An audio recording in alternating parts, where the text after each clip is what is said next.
Welcome in and welcome back to Primetime Sports, brought to you by Sports Lounge Media. This is the last game of the divisional round.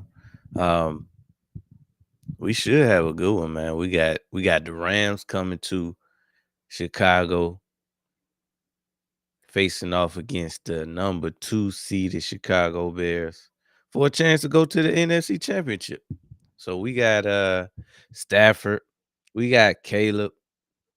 We got two good, decent to good defenses. So um two brilliant minds in McVay going up against Ben Johnson.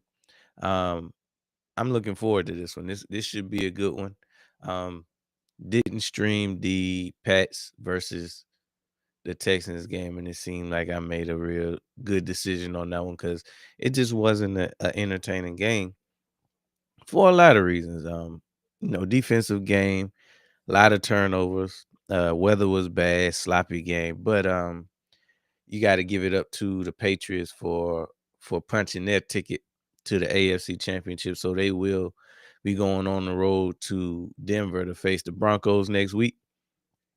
And the winner of this game will go to Seattle to face the Seahawks next week. So with that being said, let's see how this one goes, man. We got two teams with slightly different paths, very different paths actually. So when you think about the Bears, nobody had the Bears even winning the division, let alone being the 2 seed in the NFC. They do both of those things. There were a lot of question marks surrounding Caleb Williams, how good he was. Was he worth the number 1 overall pick? Was he a bust? Last year he took the most sacks in the league. Didn't play well on time, and just was sporadic, being a young quarterback. This year, Ben Johnson helps him clean all that up. Interceptions are down, sacks are down, big plays are up.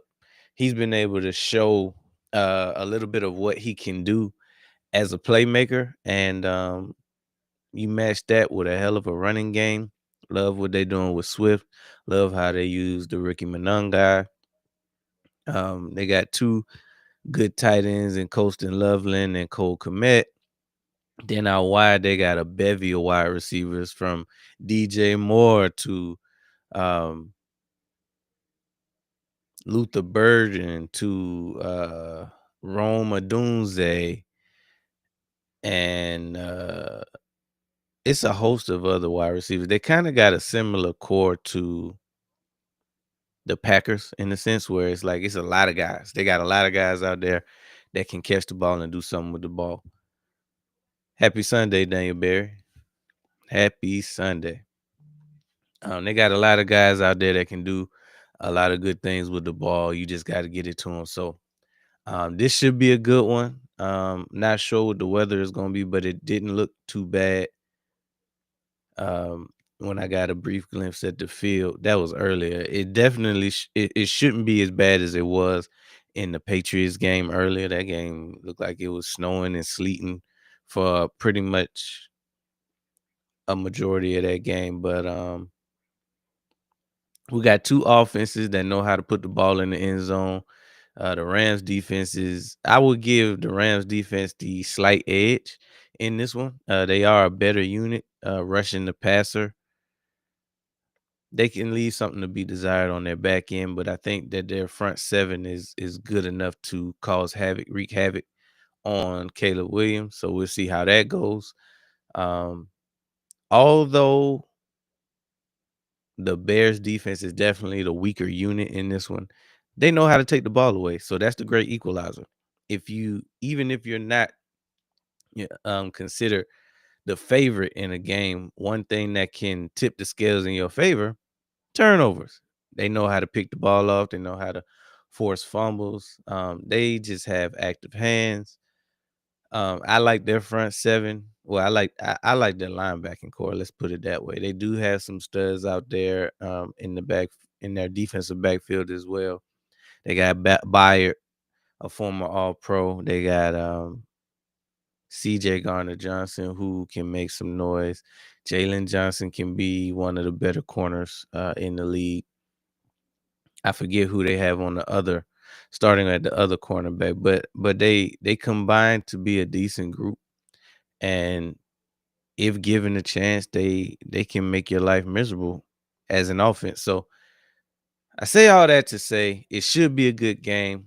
Hopefully, it's not a blowout like the last game we just saw. That basically, I wouldn't even call that last game a blowout. It was just more of a snooze fest that ultimately turned into something like a blowout. But last night's game was a blowout. Let's hope that this game, the last game in the wild card weekend, not wild card, in the divisional round, is a doozy. Now, both of these teams kind of start slow. Stafford normally can turn it on in the second half, as well as Caleb can turn it on in the second half. So, who can get off to the fastest start today? That's going to be one of the things that I'll be looking for in this one. Who can get out to the better start? Who can run the ball the best in this game? And obviously, the biggest stat is who can play mistake-free football the longest in this one. Who can come away winning the turnover battle? Because more times than not, you win the turnover battle, you win the game. That's just how football works. So it looks like it's going to be a little bit of.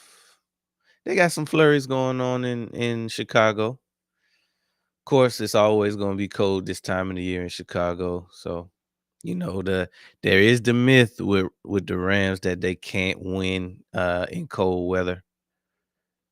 They played pretty well when they came to Philly last year. It came down to a couple plays to decide that one. So let's see if they can bust that myth tonight.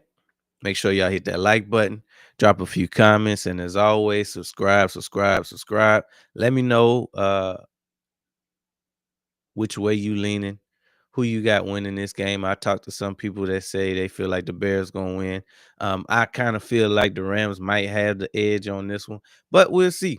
It doesn't really matter who's the better team overall. It only matters who's the best team tonight. That's who will survive and advance in this one. So best of luck to both teams. I really don't have a dog in the fight either way. I just want to see some good football at this point. My team's not in it, so I'm still a football fan. I was a football fan before I was a Eagles fan. So let's just enjoy some good football. Hopefully we get a good competitive contest for all 4 quarters. But if you want to get into a shootout, I'm fine with that. Hey, listen, shootouts are good for TV. They're good for my reactions, and they're good for keeping me up.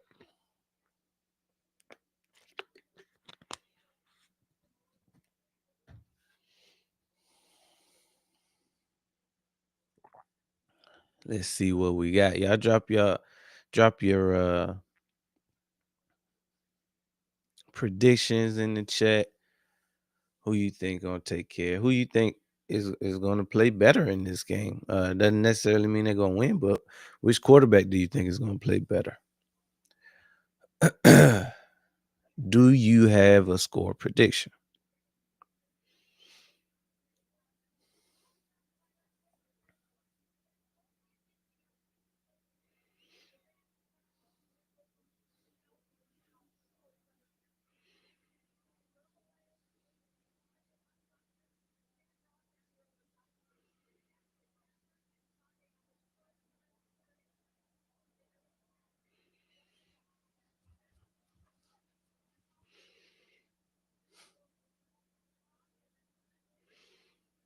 Ben Johnson has done a phenomenal job with this team, and it's just his first year with the team.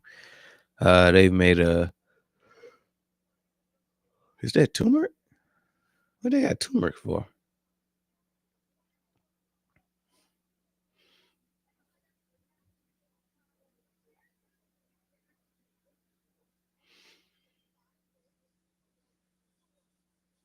Yeah, Snow getting on the analyst hat and coat.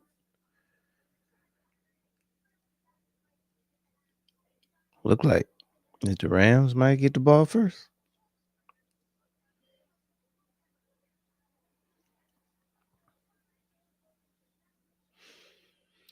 So, uh, 2/3 of the bracket, 2/3 of the bracket. No, half of. Let's just say half of the bracket has been set for next week. So the AFC Championship will be the Denver Broncos facing off against the New England Patriots in Denver. Um, this game right here will determine the other half of the NFC bracket, the NFC Championship that will take place in Seattle against the Seahawks. Looks like the Bears are going to get it first, actually.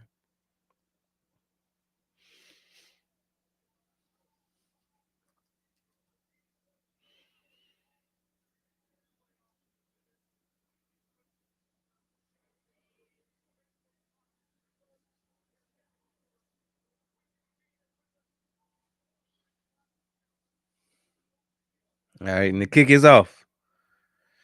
Caught at the 10. He's at the 30. Stopped him at the 35. Duvernay with a decent return on that one. One more broken tackle, and he could have been off to the races. If you can remember last night, that's how Seattle started out the gate. Took it straight down the field on the opening kickoff and really didn't look back in that game.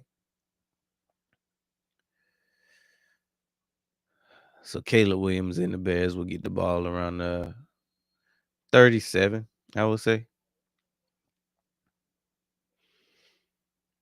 Caleb in the gun.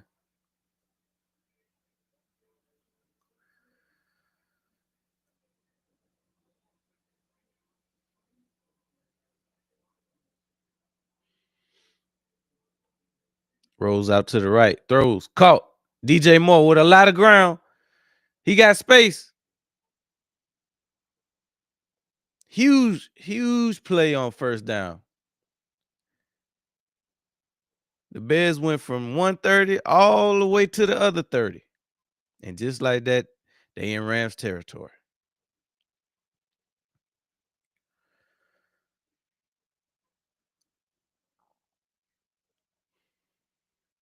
See, that's how you take care of your young quarterback. Caleb. Hands off to Swift up the middle. Swift. Oh, the church's money. The church's money is on the ground.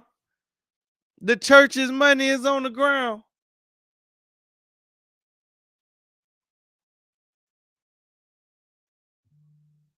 Oh, no. No, it's not. The church's money is safe. The church's money is safe, church. Don't worry. Caleb drops back. Throws. Caught. Oh, incomplete. Was intended for Rome Odunze. Jumped the gun a little bit.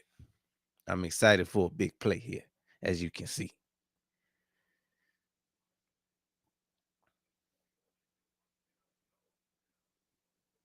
And it was just dropped by Rome. Rome catches. I mean, he was a little bit behind him, but it hit him in the hands. He catch that. That's probably a touchdown. All right, that brings up a 3rd and 5. Caleb in the gun. Hands off to Swift up the middle. Swift. Stop before he can really get going. Bears got to settle for a field goal. Take the points. Take the points. It was a promising drive. You took your shots downfield. They just didn't connect.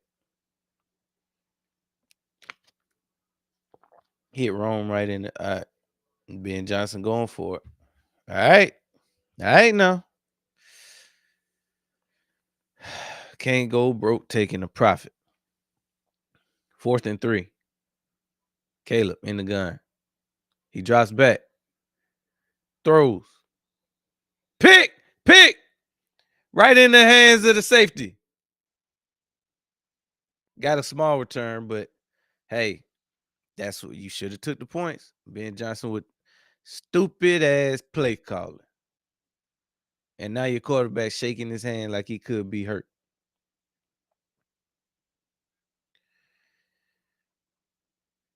See, it's a lot of it's levels to this to what makes a team a good team.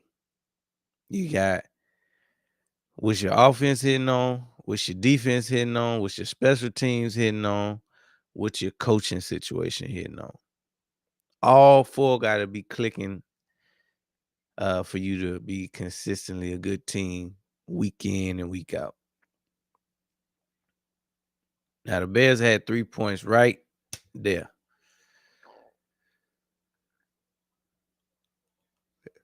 They decided to put it in their young quarterback's hands. He throws a pick. No points now. No points, and you give who is really the consensus MVP of the league this year, Stafford, his first chance to march it down the field and put some points in himself. Oh man. He's daggone coaching decisions, man.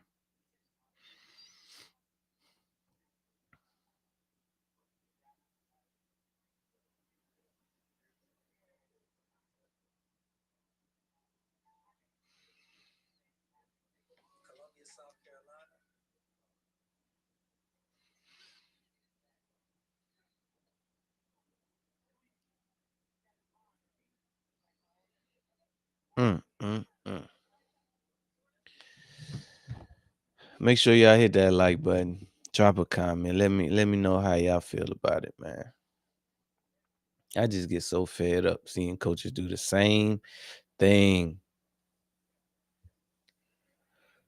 week in and week out.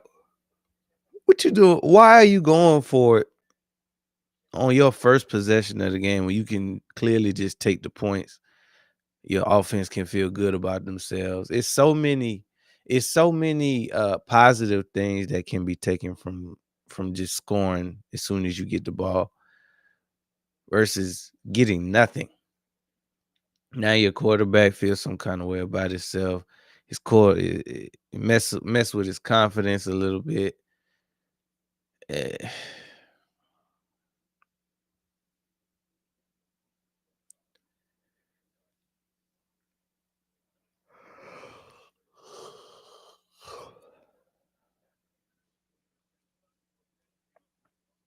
All right.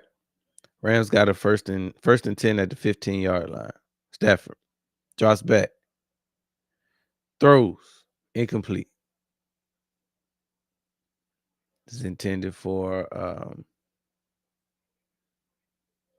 is that Puka? Puka not number 12, is he?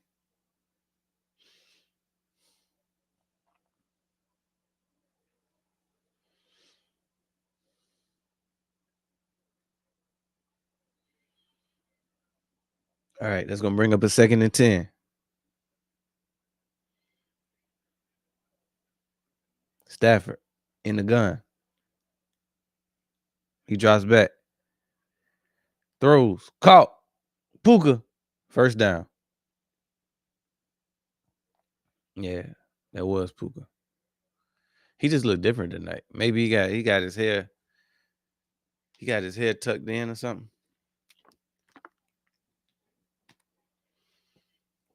Maybe he got his hair in a bun or something. I don't know.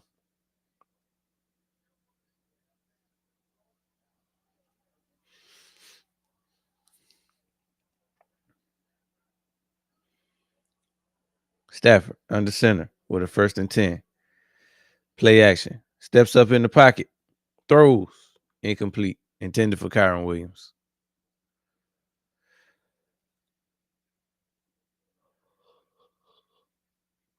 Stafford really didn't step into that one.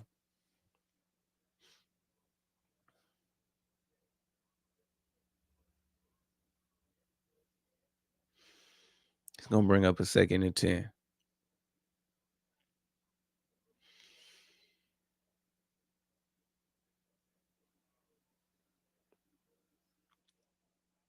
Stafford in the gun. He drops back. Throws. Caught. First down. Stopped at the 45.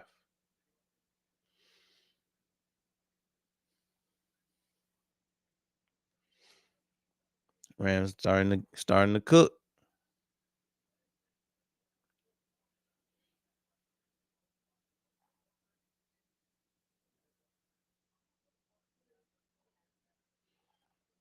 Rams starting to cook. Got a 1st and 10 at the 45 or around the 45. Stafford. Hands off to Kyron Williams. Nice gain on 1st down of about 6, maybe 7.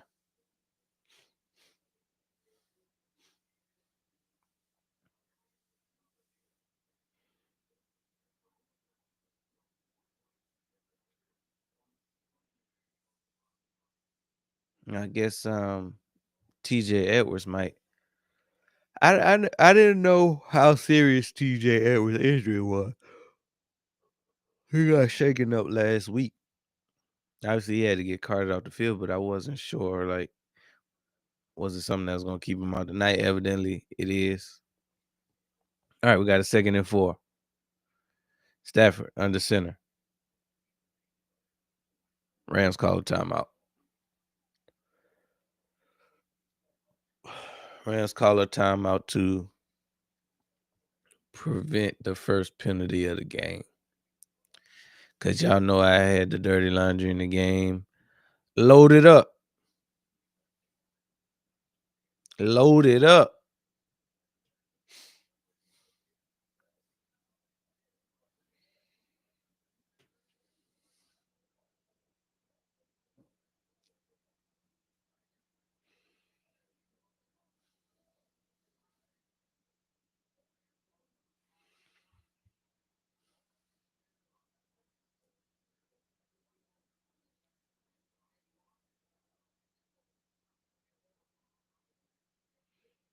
Second and 4. Stafford under center.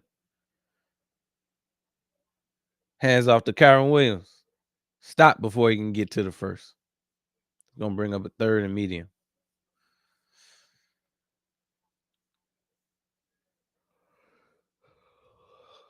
Bears defended that well. That was a good tackle by Wright. Looked like he came on a corner blitz. Met Kyron Williams in the backfield.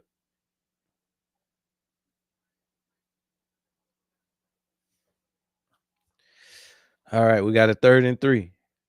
Stafford in the gun.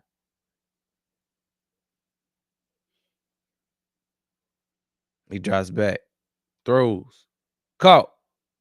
Puka Nakua. He might as well get used to me saying that all night. Because if the Rams have it their way, it's going to be a whole lot of Puka. Whole lot of Puka Nakua. Who finishes the year with 129 catches, 1,700 yards, and 10 tubs on the year. That's a hell of a season. Hell of a season. 1st and 10. Stafford under center. Hands off to Kyron Williams. Kyron Williams got about a nice game. He almost got about 8 on that one. 7 to 8 yards on 1st down. Rams will take that all day long. No TJ Edwards in it. This one is huge too. TJ Edwards is a tackling machine and a dog.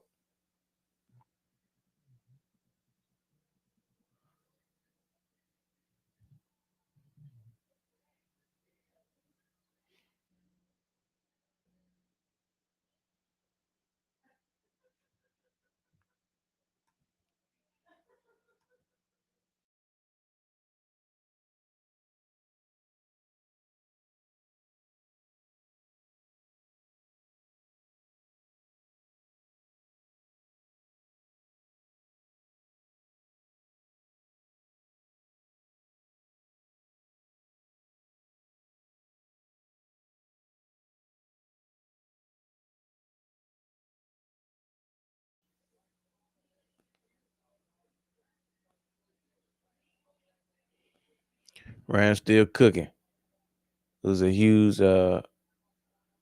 conversion on 3rd down to get another first. Or it probably was second down. Stafford. 1st and 10. Throws. Incomplete. Tried to hit Parkinson in the end zone. It was drawn up well, just wasn't executed very well.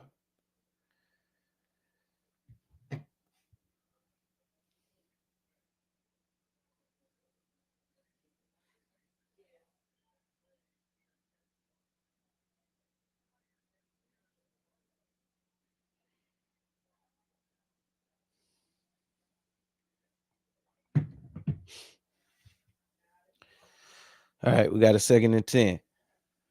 Stafford in the gun. He drops back. Throws. Caught. Kyron Williams got him a little closer. It's going to be about a 3rd and 5 on that one.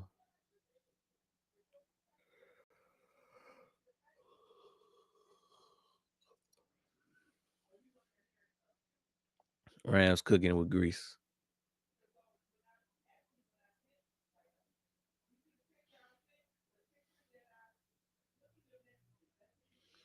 Got a 3rd and 4 inside the 15. Stafford drops back, throws, caught. Kyron Williams. Yep, Kyron Williams with the good first down catch. Keep the drive going. Rams are now inside the 5. They got a 1st and goal. This play already 12 plays, 81 yards, over 6 minutes of play.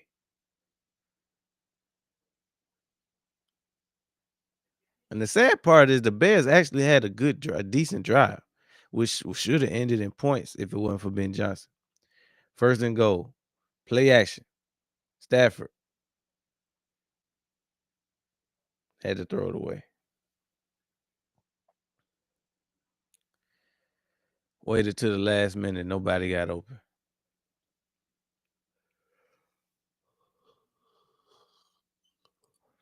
It's going to bring up a 2nd and goal.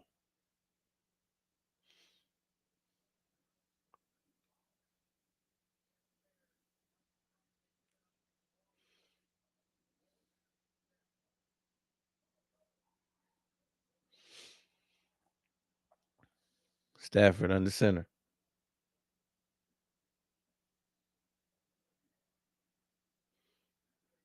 Hands off up the middle. Touchdown Rams. Kyron Williams. Kyron Williams in the Rams strike first, baby. Boom. Touchdown!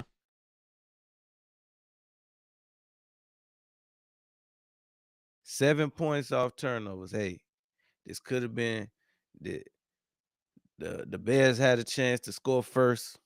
They choked. They didn't get it done. Now it's all up to the Rams to march it all the way down the field, which their drive started at their own 15. They went all the way down the field methodically. Didn't have to go for any 4th downs. And put it in the end zone, baby. Just like that, 7-0. Rams up over the Chicago Bears at the crib. That's coaching. That's coaching. Hell of a series called on that one. I said coming into this one that the Bears aren't a very good defense. Going up against one of the better offenses in the league. Hey, they had a good mix on that one. They started off a little pass happy, but I can't really blame them when you have weapons like a Puka Nakua, when you have a Devontae Adams, when you have uh, Parkinson on it at the tight end. I think they got Tyler Higbee, a bevy of weapons offensively.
Hell of a drive by the Rams.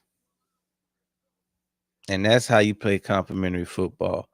Defense, go out there, turn the ball over. Offense, march it all the way down the field, get the momentum, put it in the end zone. Hey, Rams up by 7. Still very, very early. Both teams have had the ball only one time. Still got a little bit of time left in the first quarter. So let's see what the Bears do on that second possession, because they were able to move the ball.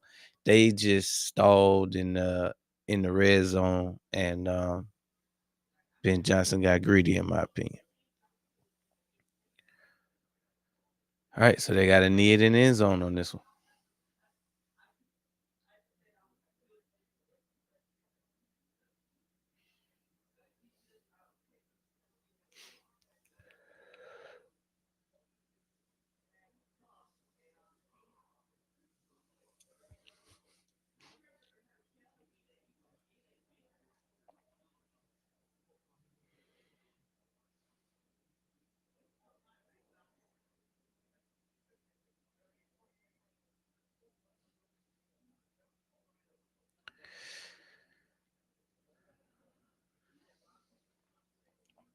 All right, what we gonna do?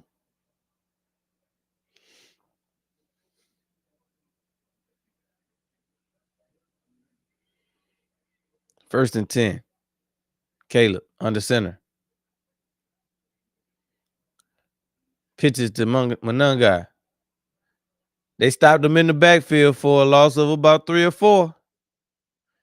And let the Rams then got some momentum. They didn't visited old Big Mo at the crib. Asked her what she doing later. It's gonna bring up a 2nd and 12. Now you don't want to get too far behind the sticks on this front 7. 2nd and 12. Caleb in the gun. Caleb drops back, throws, caught, broke one tackle. Luther Burden broke another tackle. Almost got the first. He got back everything they lost and then some. It's gonna bring up a 3rd and short. Very short.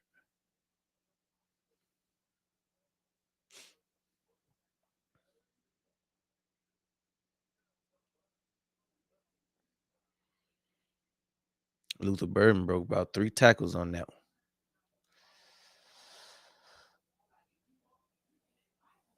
3rd and inches. Caleb under center. Hands off to Monungai. Monungai got just enough for the first down. Gotta love the way the young man runs.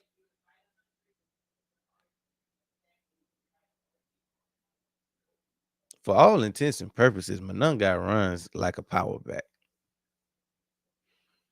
I don't know what his measurables are, but the young man runs hard.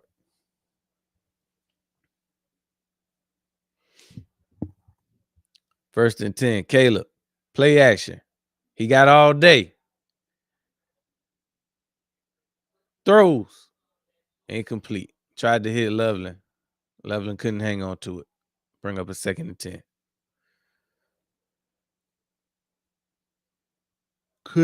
Couldn't hit him.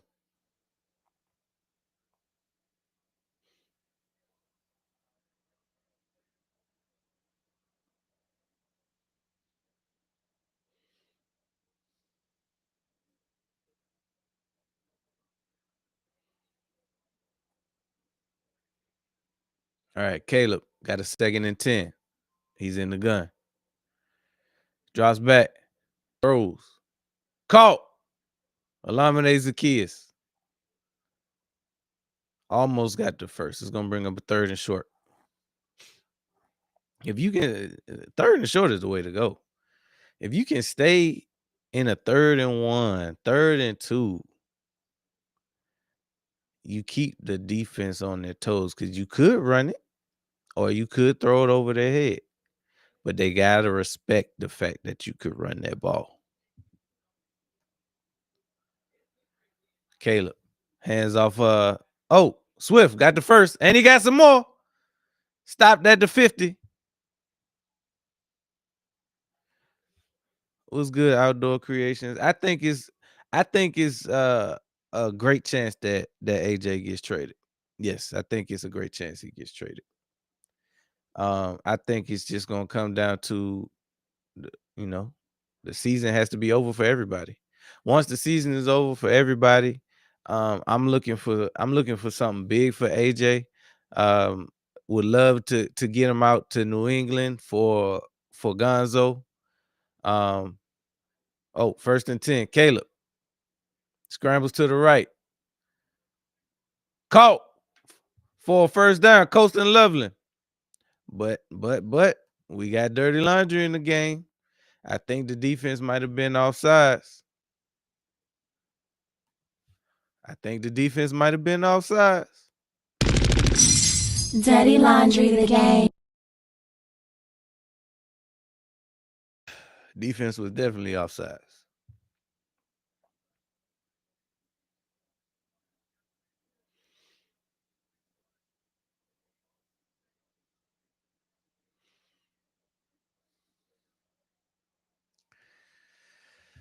All right, that's gonna set up a 1st and 10 around the 30-yard line. 25, sorry. Hands off to Monungai. Monungai broke a few tackles. He's still on his feet. The Bears in the red zone. They cooking. They cooking. The Bears got it going.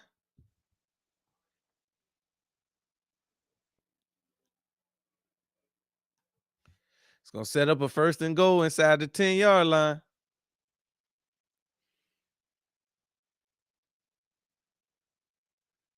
But yeah, Outdoor, I think I think it's a good chance that AJ gets traded soon as the season is over.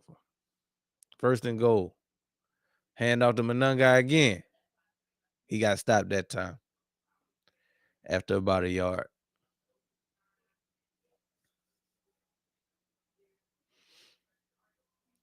Do you think Darius Cooper can be a number 2?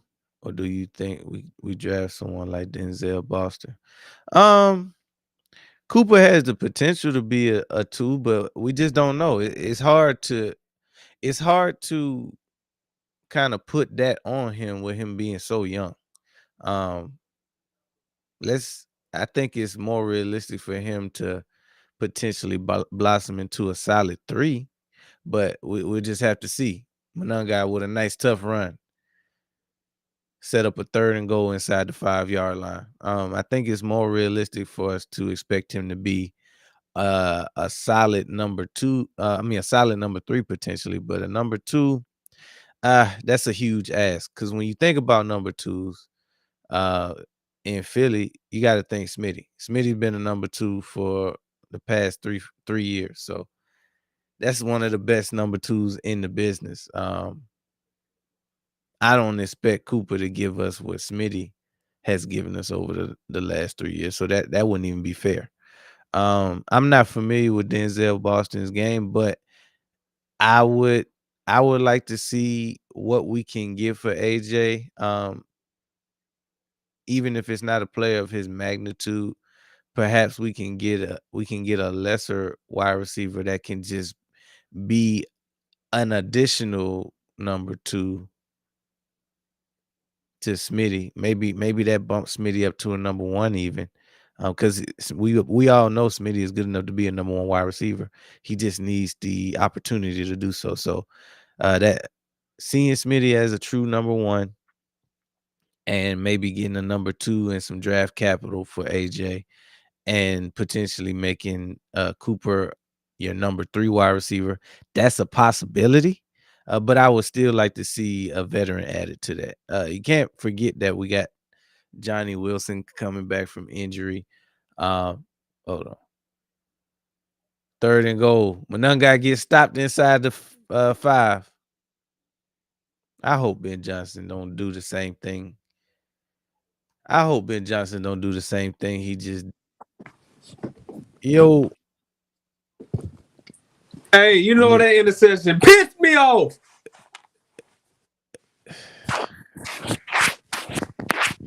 It looked like Ben Johnson might do it again. They about to go for it. Hold Eh, on, let me they pull my. Let me pull it's me the back. end. It's the end of the first quarter, but the Bears got another 4th and goal. But the first quarter just ended. They got another 4th and goal, and they right there at the line. So Ben Johnson want to go for it. He about to pull that shit he pulled last week. He about to pull the stuff that he pulled in the first drive. I didn't even see. I saw the interception, but I didn't see like what it was. That was on 4th down. Yeah. Damn, I didn't see that part. He could have just took the points. See, I thought it might have been like 3rd down or something like that because I kind of missed. I seen what was going on, but I couldn't keep up with what down it was on. Nah, he did what coordinators been doing all year.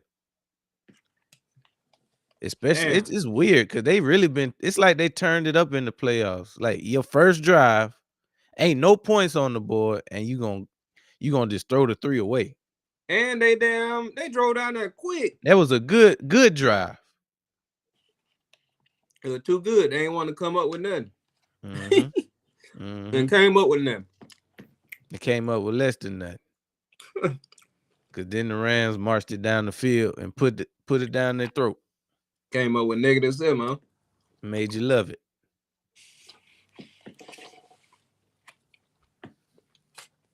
But yeah, I knew it. I don't think we're ready to. We haven't seen enough from Darius Cooper to say that he can be a number 2. We don't even know if he can be a number 3 yet.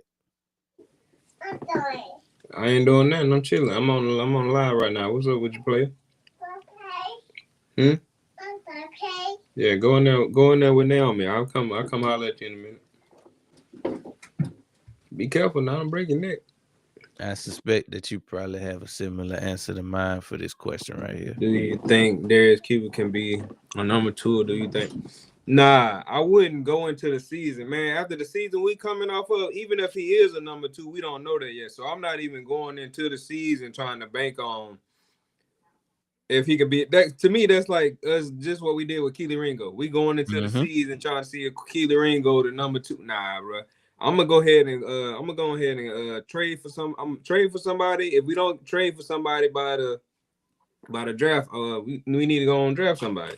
And if we don't get nobody in the draft, we need to go ahead and trade for somebody. Like we got to get that straight. But nah, I wouldn't.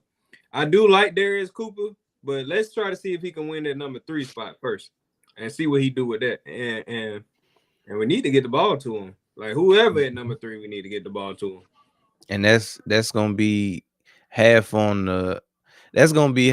whoever we bring in as a play caller, and the other half gonna be on Hurts. Yep. And that's really gonna be who gonna be in camp. Whoever in camp is gonna end up being the guy. Fourth and goal. All right, let's throws, touchdown. They got it to DJ Moore. Come on, Chicago. They got it to DJ Moore. Y'all supposed to be up 14, right? You're supposed to be up 7, but you're supposed to have 14 points. At least 10. Yeah, at least 10. Touchdown! You said that was on 4th down. I forgot. But yeah, they're supposed to have at least 10. Now we got a game, damn it. I knew my boy Stroud was gonna get his boot smoked. I was just trying to hold out. That was rough, boy. The deck was kind of stacked against him anyway, like going into the game, but he didn't have, he had a Stroud game. The game actually came down. It was a real close game for most of it. The pick 6 kind of, even with the pick 6, it was still only like 21-13 for the longest, and then Texans defense just tired out. Well, Texans was on Drake May's ass. Like they at least 3 strip sack fumbles, and they got like 2 of them. Danielle Hunter was eating. Bronny James was eating. They couldn't block them boys. They couldn't block them. Defense really they just tired out. The same thing like watching the Eagles game. Defense balling all game, and then they can only hold up. You just can't expect them. Yeah, you can't expect them to give that kind of effort for 4 quarters. without being rewarded with points. Right. And then the rookie running back fumble in the red zone too. So I mean, it just wasn't a clean. It wasn't a Hey, you clean seen Buddy game in the on crowd with that offense. bear shit on his Yeah. head? Hey, it's a little boy out there with no shirt on. No. No, that was in the last game in New England. But hell, the weather Hey, it's wasn't no worse. better. It's like he clearly at the game with his dad, because ain't no mama gonna let that go down. Only thing about Chicago, they be having that damn wind chill, boy. Mm-hmm. They don't call it the Windy City for nothing. That wind chill So ain't no joke. by the time we get to the second half, the field gonna be covered. That's the only thing I can say that was probably, if you can say it, was a bright spot about Alaska. We ain't really got to worry about no wind like that. It's gonna be cold, but it ain't gonna really be no wind. Mm. Yeah, you ain't But gonna really. it's gonna be cold enough to give you Yeah, frost nip though. yeah, for sure. Yeah, go on out there with something exposed if you want to. Like the loss First of and life. 10. Stafford got a 1st and 10 at the 35. Play action. Come on, Chicago. Stafford throws. Pick. Oh, incomplete. They was on it though. Bayer broke it up. Come on, Kevin. Now that I'm pulling for Chicago, watch they leg got that head. They about to pull a Chicago on you. But you know, Chicago really don't get going to the second half anyway. Come on, Bayer. Yeah, that one looked like it was right in his hands. Right in the beat. Actually, the tight end looked like he might have broke it up. He played a little defense on that one. We'll bring up a 2nd and 10.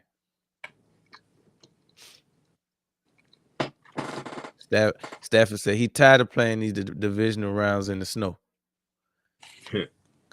Caught. Well, you should win your division then. On field.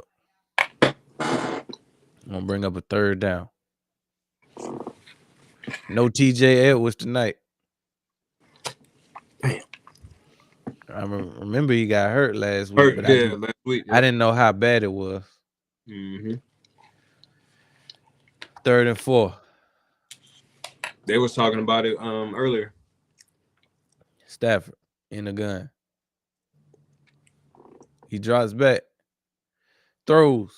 Incomplete. Goddamn. Let's go. Wasn't on the same page with somebody. Gonna force a punt on that one. Let's go.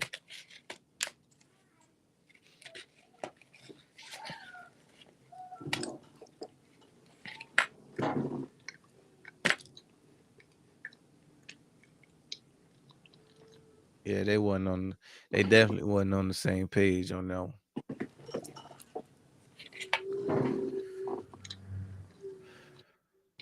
Kick is up. Caught at the 10. Brother didn't even catch no call for no fair catch. He had the 15. Yeah, I thought Duvernay was about to make something shake. Yeah, he turned it into a little bit of something because it was nothing. It was only nothing because he made it harder than it needed to be. All he had to do was fair catch it. But I mean, I guess he got more yards than he would have got. I think he got to like the 15 on that. Yeah, he almost got to the 20.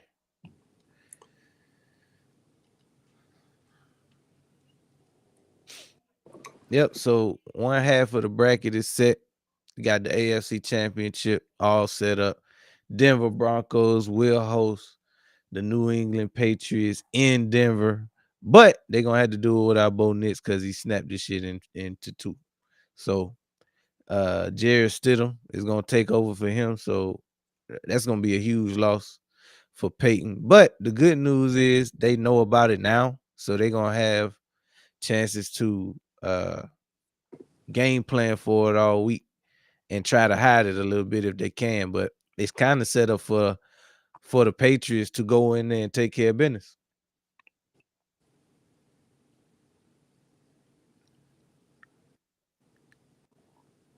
Sucks for Denver. I'm crying the tears of a clown over here.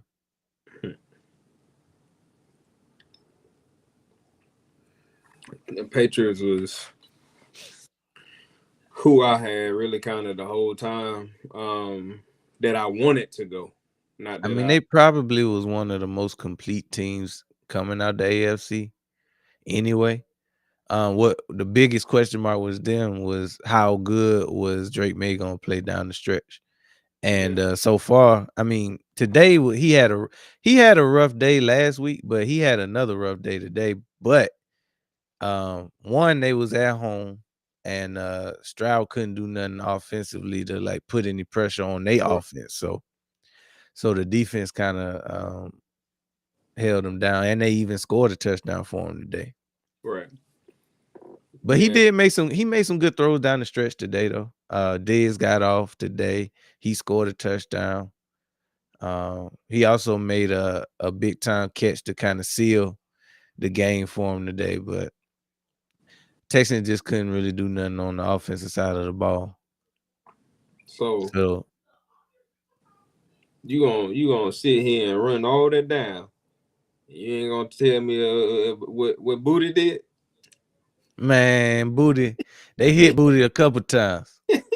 They hit Booty a couple. Drake hit Booty a couple times, boy. Hold on. 1st and 10. Caleb throws, caught. DJ Moore couldn't break the tackle. No game, but yeah. Booty had a hell of a catch, one-handed grab for a touchdown. And also, he actually got off on one drive. Like one drive in particular, Booty was open a couple times. Got him. They hit him. He had to smack him when you see it. Mm-hmm.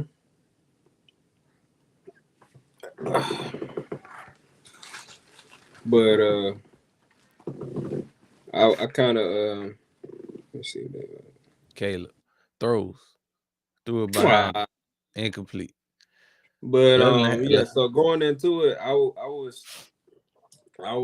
went pulling for the Patriots.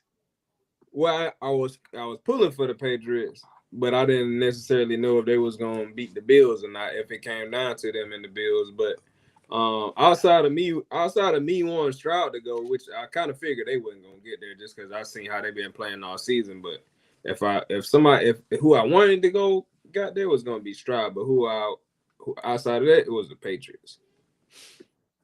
Yeah, well, it's gonna be up to them. Because I feel like they've been a better all around team. Oh yeah. All year, and I don't got no smoke with nobody on the Patriots. So Not like one Patriots fan. Everybody else I want to lose.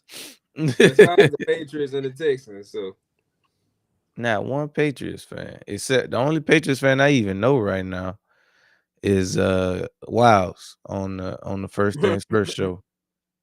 Yeah, they're gonna start coming back out the woodwork. Oh yeah, especially if they go to the Super Bowl. Kick us up. Well, I'm hoping to see a Patriots Seattle Super Bowl.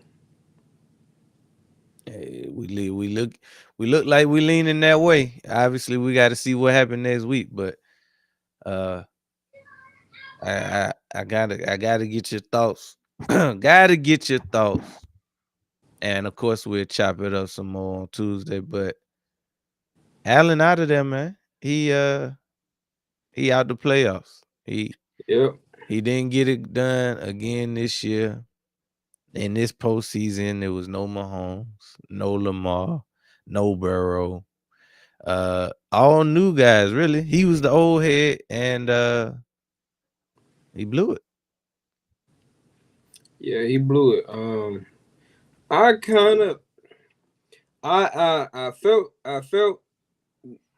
felt the whole thing about this is his only opportunity, and I was wondering if he could get it done. But me personally, just looking at their team, what I seen from their team this season, I felt like it's different when it comes to the playoffs. Like my only reservation probably was I don't know how these other teams gonna play in the playoffs. But if it was a regular season game, it wasn't. I didn't think the Bills was better than the Patriots. I didn't think the Bills is better than who they just lost to. The Broncos. The Broncos. I didn't think they was better than the Broncos. Just going off the games that I seen from the way they played this year and the way they lost games, I didn't.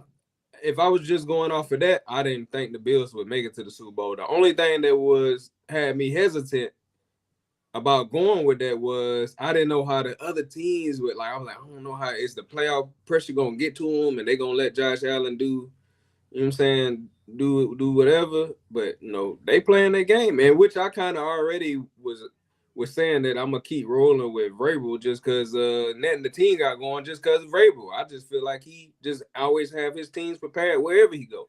So that's why I kind of was rolling with Vrabel even when I was picking that game. I said the only reason I'm picking the Patriots is because of Vrabel. But as far as Josh Allen himself, man, I probably got a comment waiting on me now, but I'm getting into it with this dude today trying to tell me that Josh Allen, he commented, first off, I don't know if he's a Bills fan or what, but he commented on the Eagles post talking about Josh Allen. He trying to take up for Josh Allen. I'm like, bro, I'm running it down to him. Like, bro, what, Josh Allen ain't. And then what pissed me off was when people started talking about stats. He was like, Jalen Hurts, y'all know Jalen Hurts saying it. He can't even throw for 3,000 yards in a 17-game season, or he barely throw for 3,000 yards. So I'm looking like game back on, but I'm looking like, bro, your favorite quarterback's throwing for more than 3,000 yards, and it ain't even amounted to that. So what you talking about? Nope. I'm sure statistically Allen had a great season again this year, but it didn't get him out the divisional round. And then I'm getting on him about Josh Allen and folded. He come back. I didn't even get to read what all he had said, but he said something. He was like, folded, blah, blah, blah, blah. Listen, Josh Allen and brought him down there. The defense gave up. I said, bro, if Josh Allen didn't turn the ball over 4 times, they probably ain't even in that position. Mm-hmm. They always neglect to add why they was even in the position in the first place. They quick to give a quarterback credit for digging out a hole, but how they got in the hole? Exactly. Which is pretty They much had a what I chance. said to They him. had a chance. They almost strip sack Stafford. Yeah, they did, and it was a fumble for real. They picked it up after this on this play. Ran. Let me put my throws caught. Oh damn! He threaded the needle on that one. First down, Ferguson. But it was one drive in particular. They marched all the way down to the red zone. If they score a touchdown, they go up by 9, and that basically would put the game in a 2-score situation. Right. Allen missed a throw or something like that. For whatever reason, they don't convert. They got to settle for a field goal, and that opens up the door for the Broncos to march down the field and take the lead. Right. So, BAM! Oh shit! Yeah, sack. They got him. Hell of a play call to get him on the ground. But yeah. They had their chance to put the game away. They just didn't execute. He ain't hit him like I wanted him to hit him. Yeah, that was soft. And he saw it coming, so he was able to brace for it. Man, that's supposed to be one of them heads, whether he brace for it or not. It's supposed to take his goddamn block off. 2nd and 17.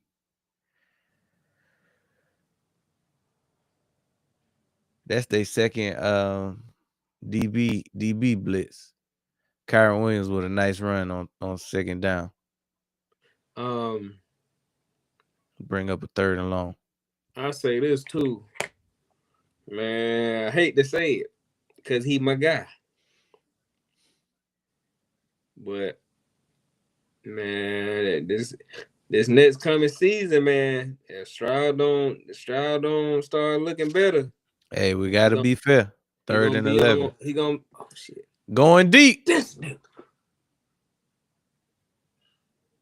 Incomplete. Brisker broke it up. He done had a great 2-game 2-play stretch. Mm-hmm. Got a sack and a pass breakup. And Bring up 4th down. He had got off on that last drive. Mm-hmm. Probably really could have picked it. That's why I was pissed off. Dang. But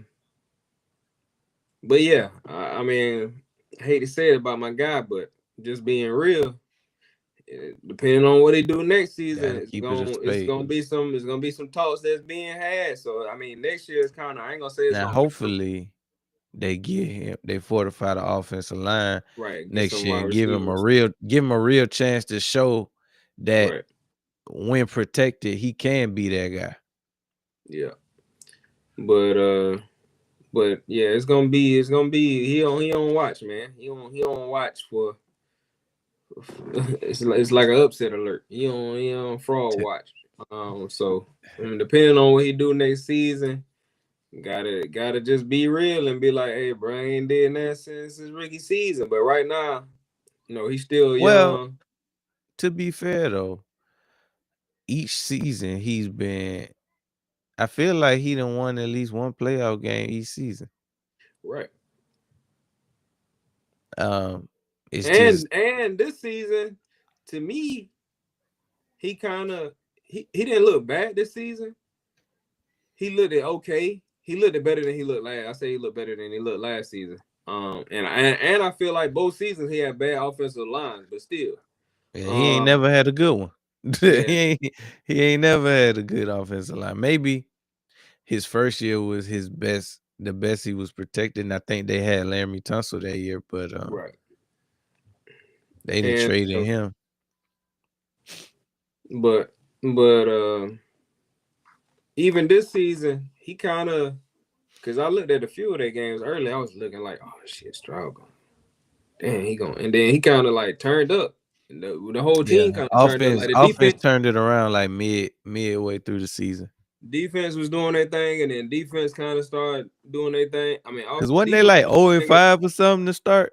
They was something crazy like that. They was like 1-5, or like they didn't start off good at all. I can't remember, but I do remember thinking like, damn. Ass. I do remember thinking like, damn, Texans about to. And then next thing I know, they on like a little run. So, yeah, they won like 9-10 games in a row. So I would give them credit on that, but at the same time, I also seen some of them games, and they ain't like bro was damn really doing a whole lot. Some of them he was, and some of them he was, but a lot of them it was like, hey, Stroud out there doing. Like a lot of times he was just kind of looking lost a little bit. Like, the fuck, yeah, he give you a handful of plays.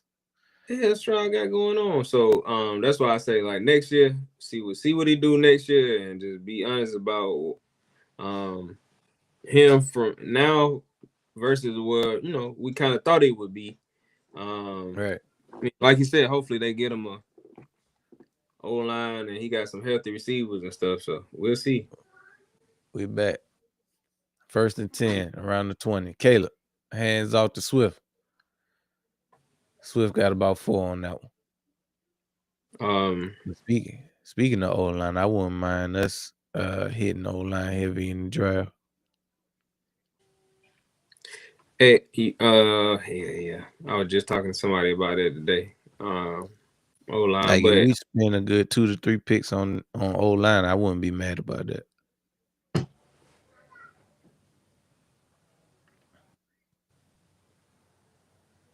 Second and 7. Caleb. Hit coast. No, that's that might be. I don't know who 81 is. That's really kind of where I want to go in the draft. Yeah. Especially considering where we are in the draft, we should be able to get some good pieces. Because I wanna hit like free agency and get like DBs, wide receivers. Man, we need to hit that draft, get some offensive lineman, D line, tight end. We need to just get the trenches. end. Just hit the trenches, goddamn. Yeah. And we need a tight end that can do it all. Blocking. I don't know what we're gonna do with caught close to Loveland, 1st down. I don't know what we're gonna do with Goddard, if we're gonna let him test the market because this is best season here. Probably. So he probably gonna want to get paid. Yeah. And this ain't the year for us to pay somebody like him. So we don't use him enough to give him top dollar. So let him go elsewhere. He was able to turn up, especially in the red zone this year. So we put him in good position to go get a payday somewhere. Now, if he wanna take less to stay, that's on him. Nah, I yeah. ain't gonna ask him to do it though. I wouldn't be mad if he came back on the Yeah, discount. me either. But Yeah, that's if he on come him. back on a discount, yeah, I'm definitely taking it, but you can't break the bank on him. Nah. We don't use them enough to justify it, especially if we considering trading AJ this year and what that's gonna do to us financially this year as far as cap space. 2nd and 3. Throws. Manungai got a bunch of space. First down. Oh, come on, baby. Got to the 40 on that one. Nice game. Manungai kind of remind me of Jay Ajayi. Just keep running into their face over and over and over. Just like Beast Mode say. Manungai kind of remind me of Ajayi with his helmet on. Look like his little brother out there.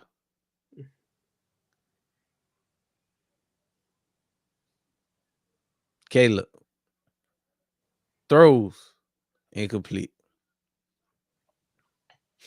Now come on, Ben. That rollout ain't gonna work every damn drive. I know that's Caleb like favorite little thing to do. So I guess he got to do it just because Caleb like to do it. It's gonna bring up a 2nd and 10.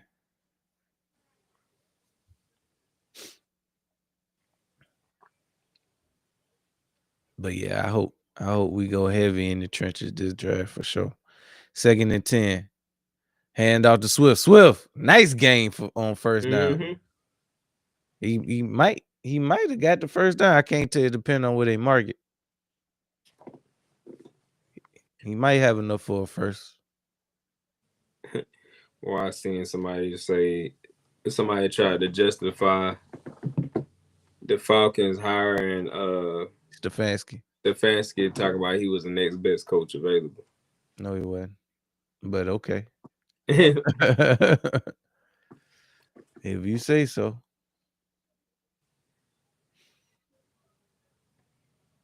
I forgot about Mike McCarthy. Yeah, he definitely available. I seen the thing earlier talking about the Steelers looking at him. Oh, that might be a dope move for the Steelers. They're gonna have to get him. They're gonna have to get a good defensive coordinator for him though. Right. 3rd and 1. Cause we know he don't give a damn about defense. Caleb. Hands off to Swift. Swift. Couldn't get it. Smashed him. Take the Swift. point. Why they got Take the Swift point. fast? I don't know. That's a Manungai run if I ever seen one. Cause they're going for it. Fuck. Yeah. What they at on the field? I don't know. Ben Johnson keep playing with fire though.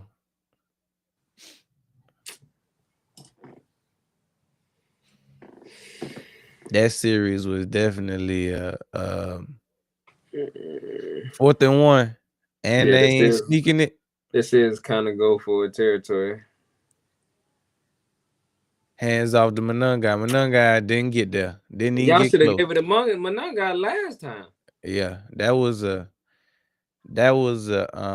what you call it drive. No, it wasn't, because we would have threw it deep. We would have threw it deep on 4th and 1 to AJ. He would have watched it go by. Oh, that was me. I thought we were sneaking it. I talked to somebody today. He said something about AJ. I said, "Yeah, I hope we trade him." He was like, "For real?" Like, yeah. I was like, nigga, I've been on Trey AJ since earlier all this season. season.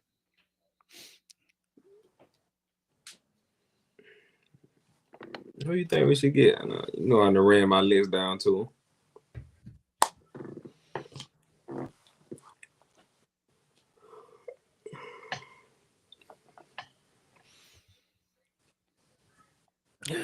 Yeah. Shit, I'm wondering if Mike T might just chill. I think that's what they saying he gonna do. He gonna Oh, for chill real? for a year. Yeah. Oh, That's what the reports were I ain't saying. Like really. he wasn't seriously looking to like hop right back into it. I ain't even seen nothing about him, but I was thinking about it the other day. I was like, shit, Mike T might, cause, Yeah, I cause think when that's I'm what he looking gonna at it, do. like, he done been this with the Steelers for so long, Mm-hmm. and then like with the teams available, if I'm Mike T, I probably ain't even trying to coach for none of them teams for real. So I'm gonna probably just chill. Like, I mean, and even then, he might not be trying to come back and coach at all. Like, bro, you done coach this long, like you could just chill and damn not do nothing. He could chill and do something else. I That's mean, it's not kind of like just getting out of a marriage. You've been married not. for 20 years. You ain't Now about I to kind just of, hop right back into another marriage. but I did kind of feel that Harbaugh. I kind of felt Harbaugh was gonna get He his was ready go to for get back another into team. it because Yeah, he didn't I want to kind of leave felt Baltimore. right. You can, because to be honest, uh, Go ahead. nobody was really calling for Harbaugh. Like we've been hearing Fire Tomlin chants for a few years now. Wasn't nobody Right. really calling for Harbaugh here like that. It was just a matter of time. I ain't even hear Uh, nobody saying Mike T till this year. I heard people talking about firing Mike T for at least the last 4 years. No, Steelers fans I been ready to get him up out of there because they was ain't. tired. They was tired of going Right. 8-8 every year. Right. 8-8, 9-8, 500 boys. Right. And then losing the first round in the playoffs. Yeah, they was tired of that. So I mean, I understand from the fan standpoint. Right. Yeah, if I was a Steelers fan, I probably would have been saying the same thing. Yeah, But but yeah, I was thinking about it the other day. I was like, shit, my team might just damn chill. And never even coach again. I can see that. I can see him coming to the booth because he got one of them brilliant minds. But he also loved coaching though, so it's kind Right. of hard to Right. say he can coach ever again. But I could definitely see him. Oh! I Yeah. thought I thought he I thought that was about to go the other way, boy. The way 29 came up, that could have been a pick six right there.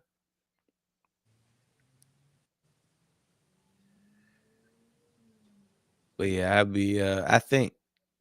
I think he probably gonna chill for a year and let all these coaching positions fill up and see what come available.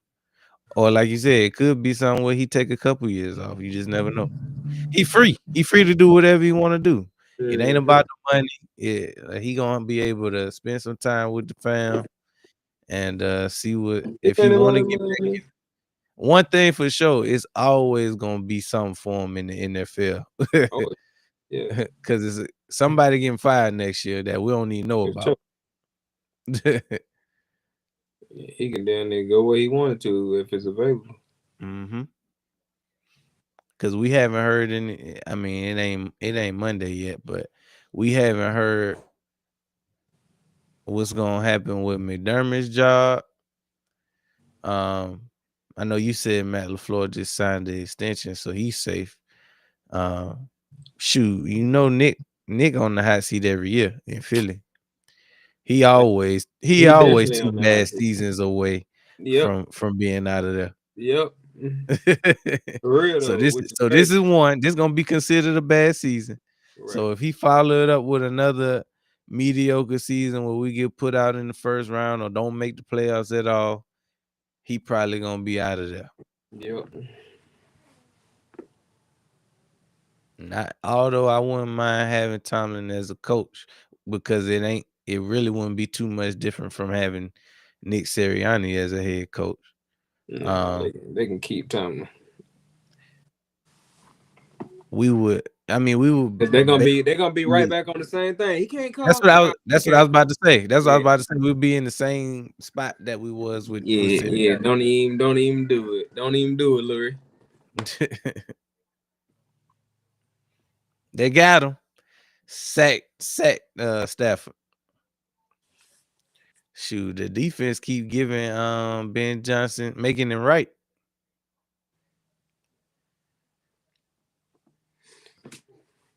Who your top two choices for OC right now?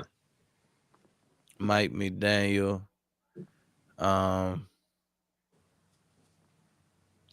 would take Dayball, but I wouldn't say he a top candidate. I wouldn't mind seeing I had Stefanski on my list of OCs, but knowing that he wanted to get right back into Head coach.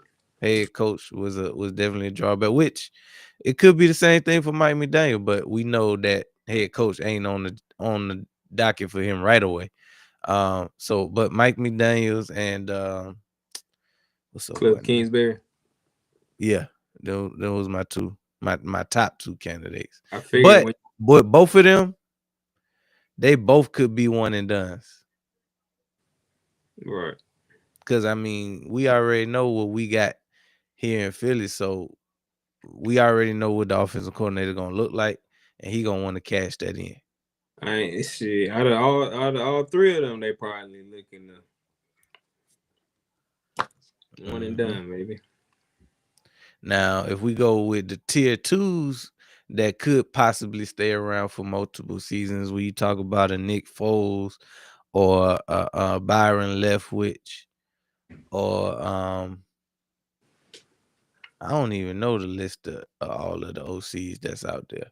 Probably some people we don't even know. Oh, it's definitely some people we don't know, because it's some bright college minds out there that they might be giving a look to.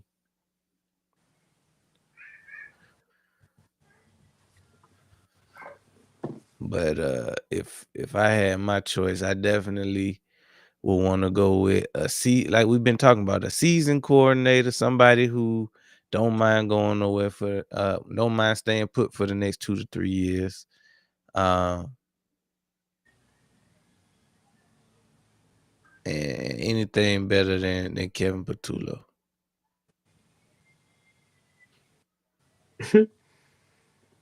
Nick Foles sends a message to the Broncos as they prepare for a similar scenario as the 2017 Eagles. Hell nah, don't put that on them boys. It's a note for the Broncos and their fans. I know it has been an emotional 24 hours. I feel for Bo and the team, and I'm sending prayers for a strong recovery. A positive note going into the game versus the Patriots is that they struggle against backup quarterbacks in championship type games. Yeah, but that's a completely different scenario, Nick. Hell, even Nick had a few games to get ready for what he eventually did in the playoffs. Right. You know, Nick had to throw some shots. Yeah, he had to. Especially But since yeah, Tom be saying a little stuff here and there sometimes. man, Nick Foles would probably be the best fit if we wasn't so hungry for a vet at OC. Him and Leftwich. Leftwich actually got the experience though. Caught Roma Dunze, first down.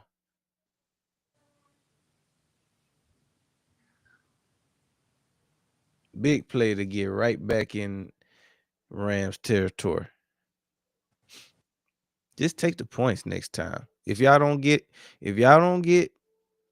in the end zone, go ahead and take the points.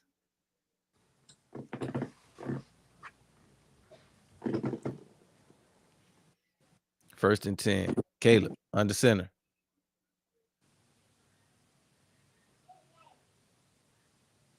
Hands off to Monungai. Monungai, stop. No gain. Sell. 7779311. 2-minute warning. It's an excellent time for a water break. We'll be right back after the word. Introducing Black Diamond Concentrate from Diamond Collection, a premium mineral supplement crafted to elevate your hydration experience. Formulated with no dyes, sweeteners, or artificial flavors, Black Diamond Concentrate is 100% natural. Just 2 dropfuls added to a 16.9 ounce bottle of water can transform the way you hydrate. Order today at poweredbytmb.com and use code DSP at checkout to receive a 20% discount. That's code DSP. All right, let's get back to the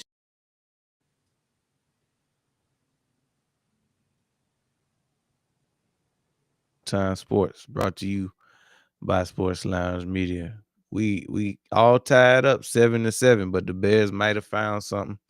They back in Rams territory. They just need to take the points that's available.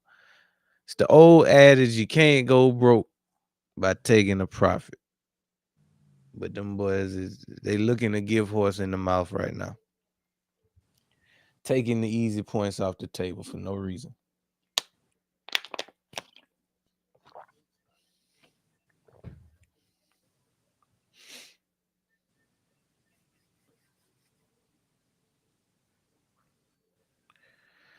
Yeah, I'm interested to see what we do this offseason all together, because we got a lot of, like, the team could look completely different next year. Oh, yeah. We got a lot of free agents. Man. It's no telling what parts of the coaching staff are going to leave. We already know that KP is out as the offensive coordinator. Hopefully we get to retain Vic Fangio for a couple more years at least. I didn't think he could get no better than what he did last year. Damn if he ain't have a better defense than he did last year. With lesser talent, one could argue. But the young boys, we didn't really have a chance to really like appreciate what our rookies did, but we had some solid contributions by our rookies this year. Mm-hmm. All right, the Bears got a 2nd and 9. Play action. Throws to Monungai. Monungai got about 5 yards on that. Oh, let me trip.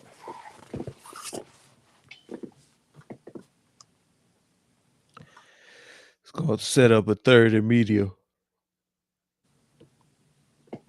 Well, yeah, it's a lot of decisions that's got to be made this offseason.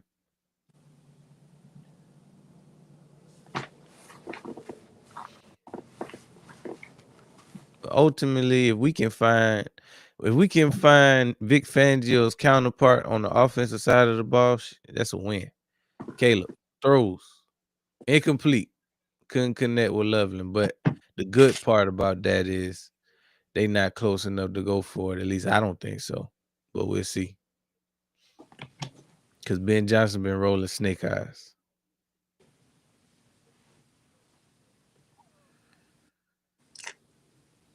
My boy just allergic to kicking the ball. What? Oh, that's 48.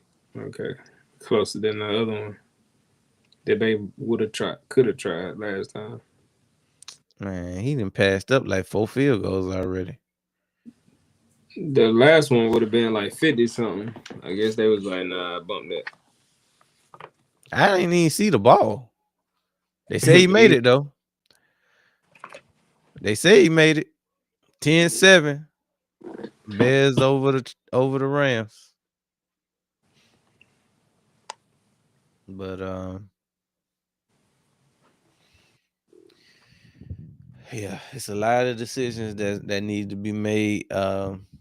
You know, they looking at a couple of our coaches for other roles and other organizations. So hopefully we can keep Clint Hurt. I know they're looking at Christian Parks for DC and Dallas. I'm sure that's not the only place that's calling, because you know he been a hot name for Who, years who now. looking at Clint Hurt? Nobody looking at Clint Hurt. As Oh, far as okay. I know, I was talking about Christian Parks, Oh, okay. Yeah, I seen our Christian our Parks. DB's coach. Yeah, I seen I that. was just saying, as far as Clint Hurt, I just hope we keep him. Oh, okay. Scared me. Uh, but I mean, I wouldn't be shocked that people calling though, because I mean, he just one of them Right. names too that Right. you just got to kick the tires on. But Right. And I think he been a DC before too. yeah, so I don't know. Team could look completely different next year, and whatever shake out with this offense. I just hope they keep some weapons around my boy Hurts, because I mean we see what he can do when he got the weapons and a play caller. Um, if Smitty got to be if Smitty got to be a bona fide number one, I have no doubt that he can do so. I already like the chemistry that they have.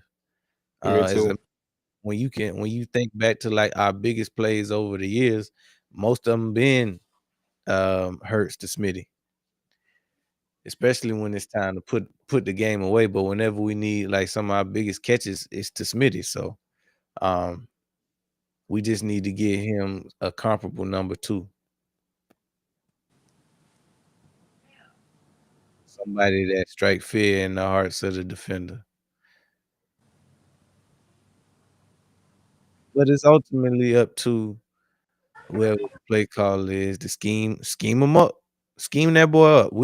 Everything don't need to be hard. Hurt shouldn't have to thread a needle every third down, every time we need a pass play.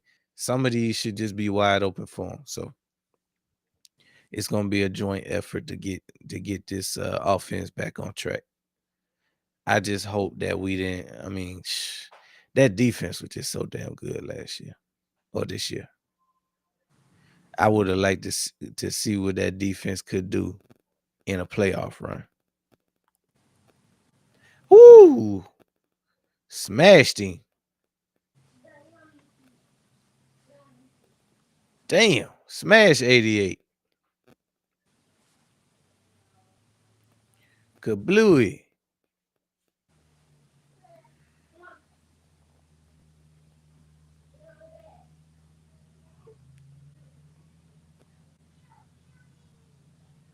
Mhm.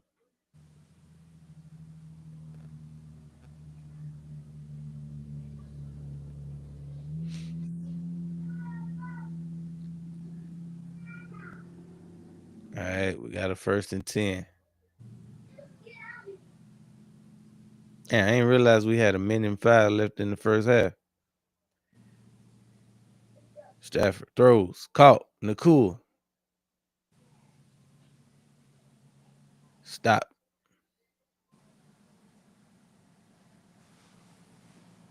Gonna bring up a 2nd and short.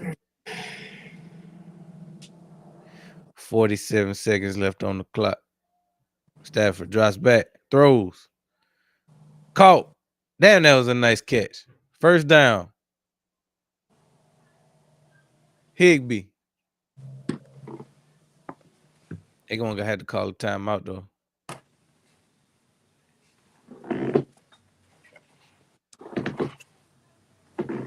They definitely gonna be able to get in field goal range, or had an opportunity to get in field goal range.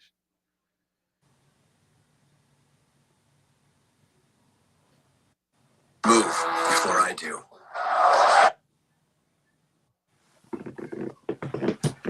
Oh, that movie, The Rip. That movie, The Rip, that I was telling you about with Yeah. yeah. You was telling me about that? Yeah, I had told you that. Well, when I remember, I had told you way back before the thing that Matt Damon and not Matt Damon, but is it Matt Damon? Yeah, Matt Damon and Ben Affleck was coming out with a movie Right. on Netflix called, and I couldn't think of the name, but yeah, you got to go Yeah. watch that. Yeah, they had. Fire. I figured it was good. I seen because Shannon Sharp and them was at the premiere. They did like interviews up there in front of the thing. Oh yeah, Yeah. yeah, it's fire. They was a part of the whole the whole little rollout and everything. His and Hers is good. You probably been hearing that all over social media. His and Hers. But that ain't that's not a movie though. That's like a I a think series. be real. I think I saw Nick Fury post something about that yesterday during the game. I feel like he was like, "Man, this game, man, I'm about to watch His and Hers or something." I ain't. I Yeah, feel like that's that's what it is. good. Man, I've been watching a whole bunch of good stuff this week because this MLK weekend. So, layover her grandma's house. No school tomorrow. Stafford drops back, steps up in the pocket, throws, caught. Kyron Williams for the first down. He's still on his feet. They got him down. They're gonna try to clock it though. Oh, we got dirty laundry in the game though. I don't know what it's gonna be on. They might call it a delay a game or something. I'm not sure, but for sure, the only thing I know is Dirty Laundry the game.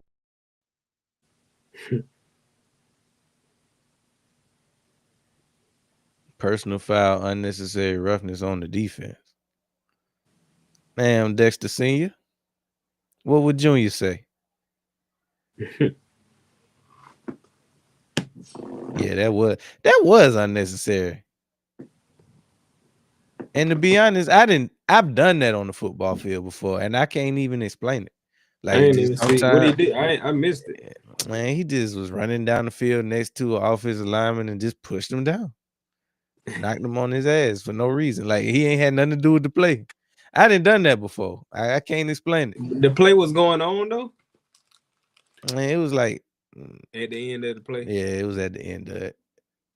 But it was the kind of move that even if the whistle hadn't blown, it probably was still gonna be a penalty. 1st and 10. Stafford in the gun. He drops back, throws, incomplete. They probably gonna go for the end zone like 2 more times since they got a little bit of time. Oh, we could throw it right into a pit. The Bears then set them up in good position to Come on. try to score before half. Come on, Byard.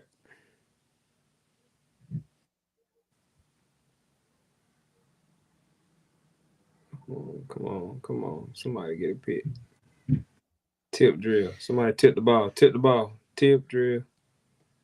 All right, 14 seconds left in the first half. Stafford in the gun with a 2nd and 10. He drops back. Got time. Throws. Threw it away. Probably gonna give it another shot. They still got time. He took some time to throw on that one, so he definitely don't want to take 9 seconds to throw this next one. He need to have a little internal clock in his head.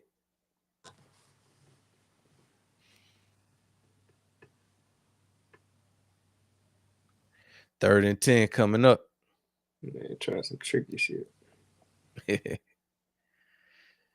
Stafford in the gun.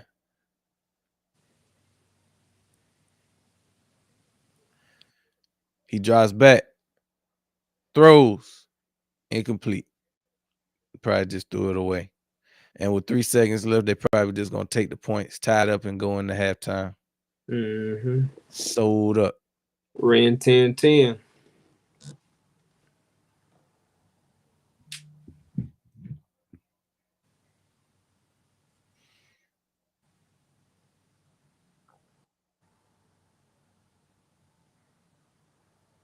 Damn. Thought he was about to miss it. Tied it up.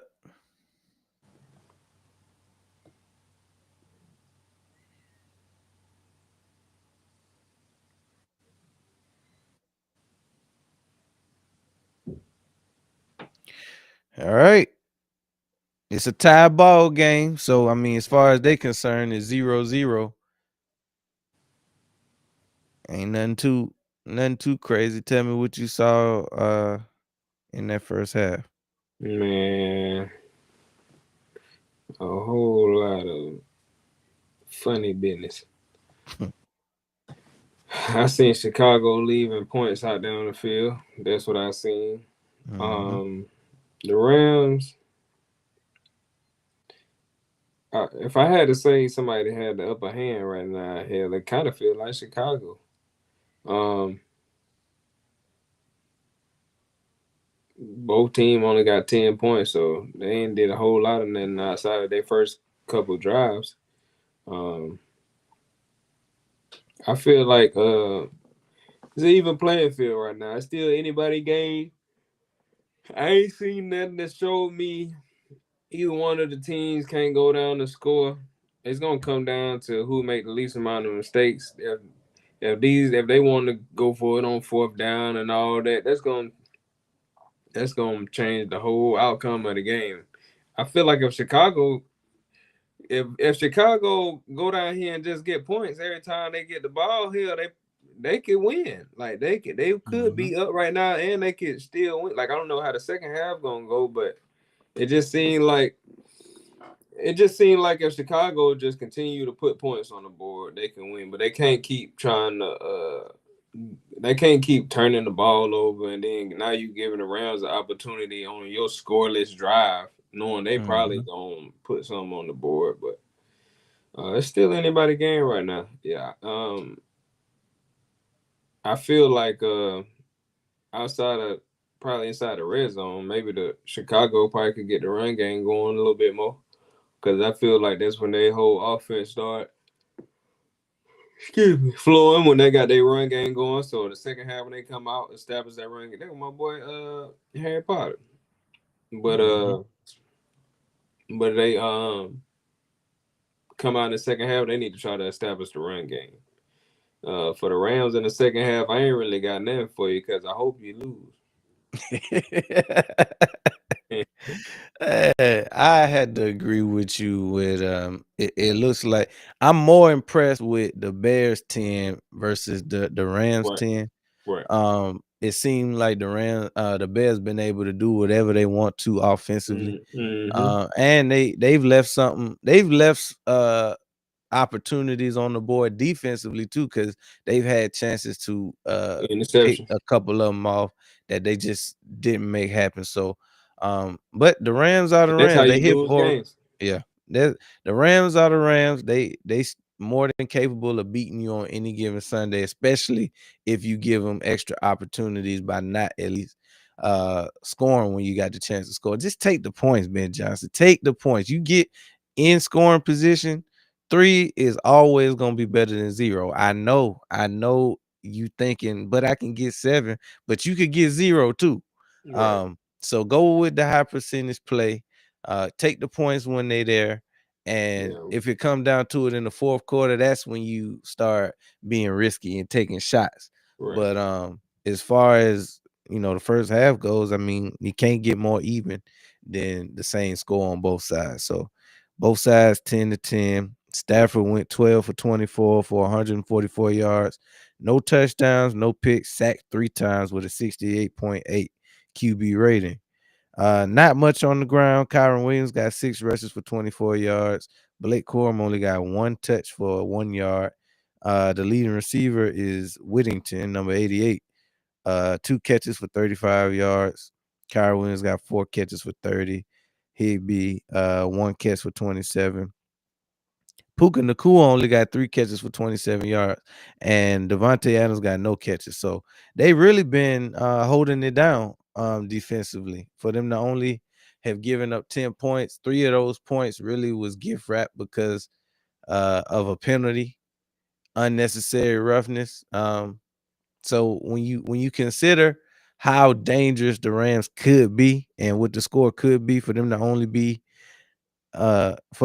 have 10 and a half of football is pretty damn good. Now, Caleb Williams, he went 13 of 19, 155 yards, 1 touchdown, 1 pick, 88 point rating. Swift, not much, 6 rushes for 33. Monungai, 8 rushes for 22. So the attempts are there. Loveland is the leading receiver, 3 catches for 38 yards. DJ Moore, 3 catches for 37 yards. Roma Dunze got 1 catch for 27. Monunga got 2 for 21. So the numbers really don't suggest that either team is lighting it up right now. And when you look at the scoreboard, neither team is lighting it up right now. But like you said, it's gonna come down to who can eliminate the mistakes and play mistake-free football in the second half. Um, this game is the Bears to lose in a sense. They're at home. The weather is in their favor. Um, they just need to establish the run game more, like you said, and really just keep playing. Just keep doing what they did in the first half. Outside of going for it on fourth down, they've been playing a solid game. So we'll see. We got a half. I'm sure both of these coaches is telling the players that it's basically 0-0. Just come out and do what you did in the first half, and we win this game. Yeah, we just need Ben Johnson for the rest of this game. We just need you to be from around the way. We need you to leave here with something. We need you to leave here with something.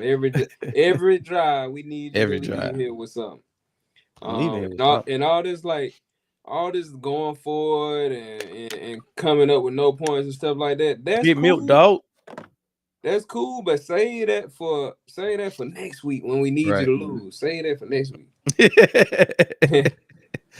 Big Fizzax. My boy Big Milk Dog. Milk Dog. I was proud of my boy. I didn't realize he was gone for 5 games. He had missed 5 games. Last week was his first game back. And, it was. I knew yeah. they said something about it last week, but I didn't realize it was 5 games. Yeah, I didn't realize it was either, but he came back and had 2 sacks on his return last week. Had a nice game today too. So, and just like that, he in back-to-back championship games. Yeah. He on his he on the same thing. Whatchamacallit on when he left Hargrave. Big Milk Dog. Because Hargrave went to back-to-back Super Bowls. Mm-hmm. That's a hard fleece he got on too. Mm-hmm. Big Milk Dog. Proud of my boy. Yeah. Hate to see him go, but I understood. Yeah. I mean, really, we ain't miss a beat this year on the D line. So I mean, it wouldn't have made sense to pay him.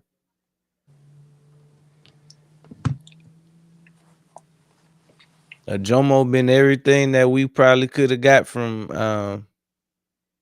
Milton. Close. I mean, it wasn't the exact same, but I mean, yeah. Milk Dog. I can't say at no point in this season, damn. I mean, obviously, I do miss Milk Dog just because of what he brought, but we ain't never really missed him. Well, it was a few times when Jalen Carter was out, I was like, damn.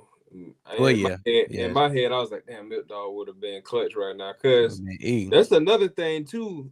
As good as so even earlier, like when you was talking about the defense, how good the defense was this year.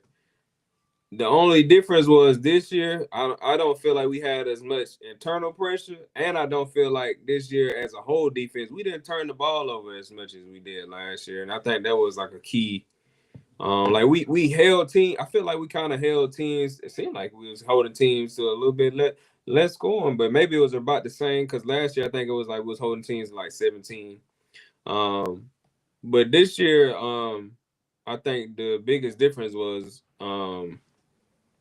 we got more sacks and we turned the ball over way more last year. It seemed like every time you looked up last year.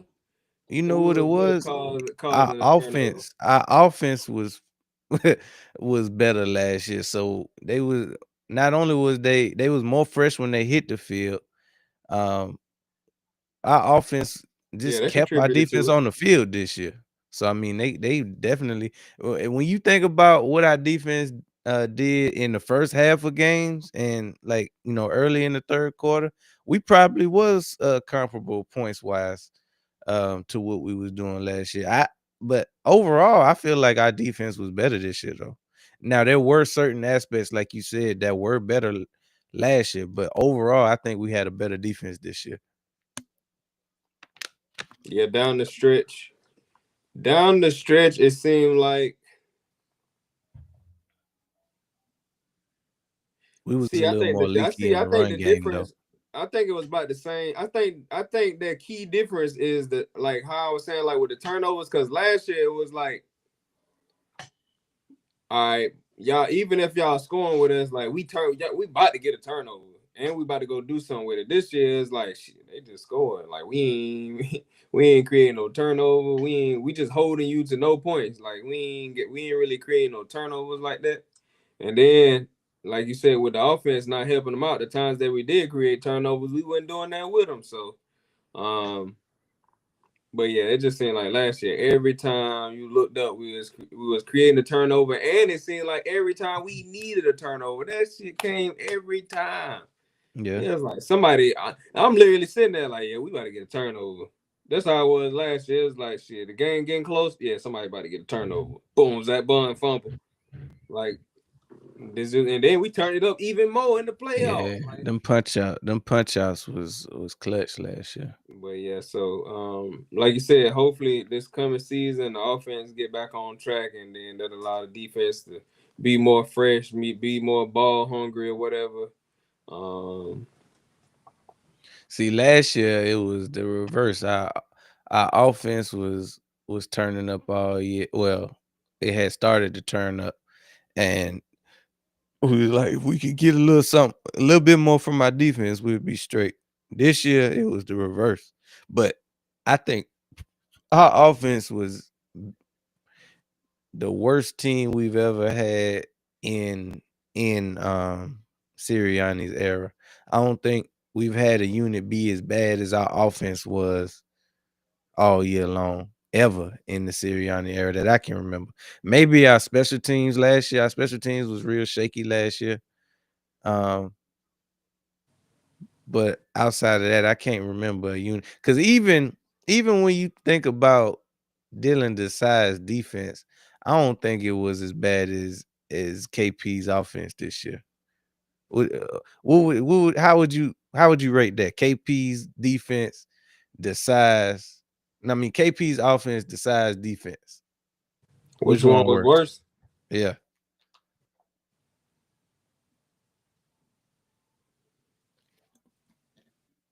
Damn, that's all. Yeah.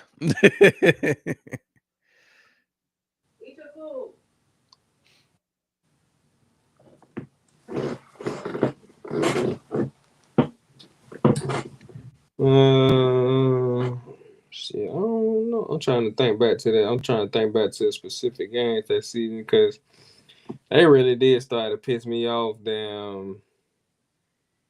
Down the stretch but that they had started to give up. Now I can't say, Nah, well, I mean, they definitely had started that. I knew the writing was on the wall because it was just like you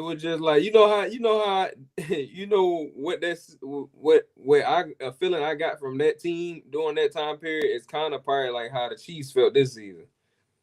Like it was just like, dang, we lost our like mojo, like because this year it just seemed like the Chiefs they ain't have no like they just usually have some kind of aura to them about them, and that's coming off that yeah, Super Bowl. I feel like the first 10 games we was winning just pure off like we felt like we was supposed to win them games. Like we had yeah. the same defense and the same team. I just feel like they just had it in their mind like we gonna win this game somehow, some way. And then once we got beat by the 49ers, it was just like then we lost another game, and I think they just started doubt crept in, and they was like, shit, I don't know. And then it was a wrap after that. But as far as who was worse, damn, it's hard. It's hard for me to say because you got to think the defense was already wasn't that good. We switched coordinators and they got worse. So Mm-hmm. I don't know. I might have to go with I might have to go with that defense in 23 season. But it's Mm. hard. It's really kind of hard to compare offense to a defense. But I'm just saying as far as like how bad the unit was. yeah, I know. I'm just saying. Yeah. Yeah, but I don't know. It's hard for me to. It's really hard for me to say. I might have to go with that defense though, cause Nice and run. then it's also hard for me to say because I didn't really get I didn't really get pissed off about the offense this year because I guess I had already kind of knew what it was. That defense pissed me off the whole season. Like That's good. That's your favorite side of the ball, though. it is. That defense pissed me off the whole season. So damn, it's hard for me to. 2nd and 3. Hand off to Kyron Williams. First down. 2 solid runs by Williams. My bad. That was Blake Corum.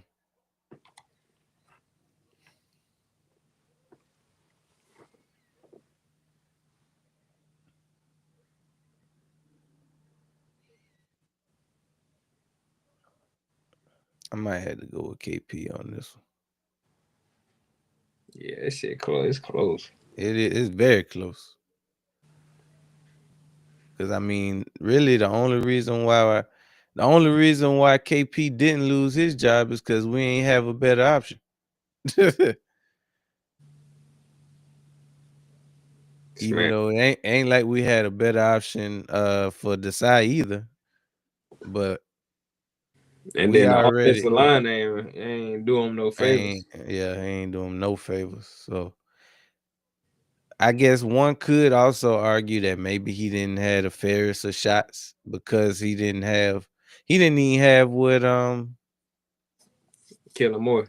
Yeah, what Kellen Moore had last year from an offensive line standpoint. But, you know, run, pass, run, pass, punt. We saw it too much. And his feel for the game wasn't there. He didn't have a good feel for the game. Hell nah. That was probably worse than anything else he could have did. That's another thing that was getting me too. What the hell is bro calling right now? Yeah, he ain't have the only thing that the best part or his best attribute was his red zone offense. Right. Now in the red zone, he was fucking with it. Yeah. He had some nice play calls, and more times than not, we got him in the end zone. But between the 20s, trash. Mm-hmm.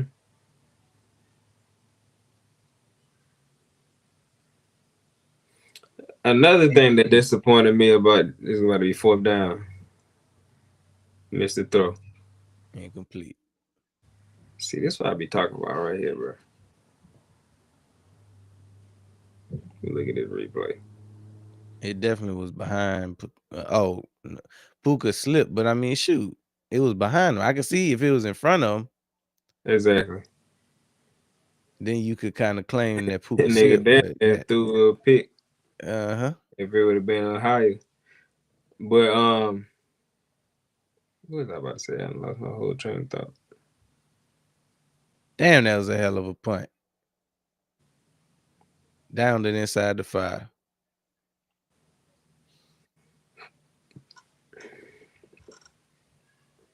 Why you ain't got no half there?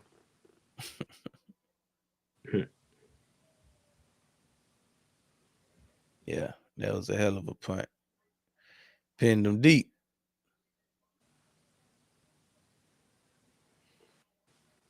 Damn, I lost my whole train. What was I about to say? What was we talking about? We was talking about KP. The offense, KP. And him not having the field. Oh, damn, hold on. It just came to my mind and left me again. And then I said he was. Oh, I know what it was.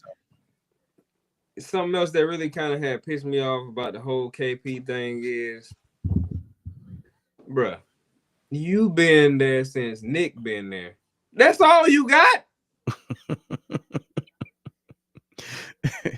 Bruh probably had 5. He done had all season. He probably done had like 5 to 10 good plays. I'm like, bro, you been with the team since Hurts and Sirianni got there. You been in the wings. You done been around every coordinator, every offense. You done been to 2 Super Bowls with us. That's all you had, bro. That's it. The and only we don't even know if he wanted to be a coordinator. He could have just been. He could have just been. Yeah, I take it. I don't know what I'm doing, but I take it. I ain't gonna turn it down. Right. The only asterisk I put by that, a little caveat I had to that is like I said, the offensive line. It's about to be 9 o'clock already. Oh, it's 8:26. But we open up the Zoom at 8:45. all right. But yeah, so it ain't. She done threw my whole thought process off. What I was saying? I be laying that on me. It is blaming on you. You come in here like it's 9 o'clock. It's 8:20 something. Come back at 8:40. Just because you be preparing at the last minute. Yeah, I do everything at the last minute. That's what you need to start doing. Nope. Nope. Come in here messing up my time. Whatever. You came in here with a pillowcase or something on your head. What? He threw me off. But yeah, I'm like, bro, that's all you got after you done been there all these seasons. Dang. But like I said, the only thing I put to that is like, I do feel like as trash as he was, we probably still could have got a better performance if the old line would have been up to par. So old line, and he was dealing with a pouting AJ all year. Yeah, that too, which is another reason why I was telling Buddy earlier today. Because we don't know how much that affected the play calling. Yeah. It was I literally was saying it was a stretch where it looked like we was straight pandering to AJ. 3 to 4 game stretch where he was getting his numbers and we was still losing. But he was getting his numbers and he wasn't saying a damn thing about it. Mm-hmm. Hey, you gotta come in here. Yeah, I'm coming. All right. No, you told me what you had to do. You didn't tell me where you were setting up at. Yeah, I'm gonna do the Zoom and then I'm gonna leave out here to do the other Zoom because I don't need to. All right. Damn, that was a hell of a catch by DJ Moore. Only because we're recording it tonight. Yeah, tell him to record next time. No, I need to record it. Then she started following up like I'm serious. You ain't even had to say that. You be serious. I wasn't serious. I don't care what y'all do. You can. Hey, close my door. My door, sir. This is my door. My door. Who in here right now? Mm-hmm. You need to be getting out. You got 15 minutes. You said 8:45. Yes, 15 minutes. Y'all start at 9. Didn't I just tell you I gotta let people in the Zoom room? They need to see you to get let in. It's my login. I said they need to see you.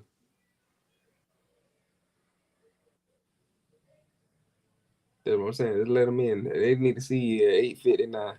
Oh my God.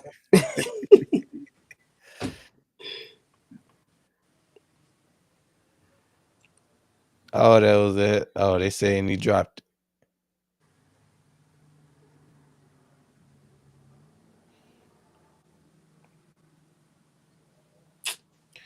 Look like they didn't knock the deep dish out of DJ Moore on that one. Damn. He had it to the end. Come on, Caleb.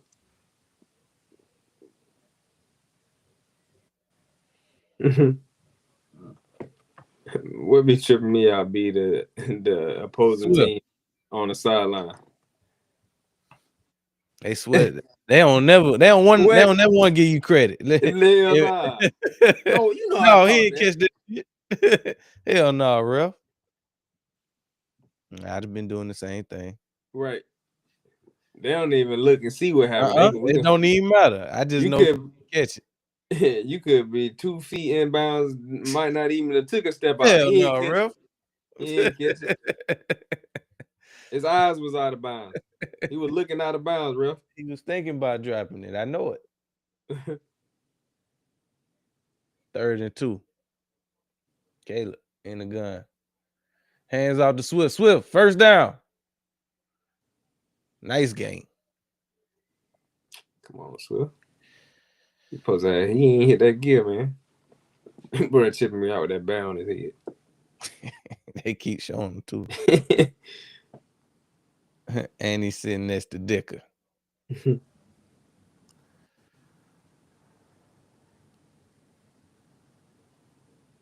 Swift. Hell of a running back. 1st and 10. Caleb under center. Hands off to Swift. Swift got a few out of that one. Mm-hmm. Come on. And my boy Swift and turned himself into a starting running back. Mm-hmm. Need to see you break one right here. That year in Philly did him all the good. I need to see him break one right here. Take one by 60. Saquon style. 2nd and 6. Caleb under center.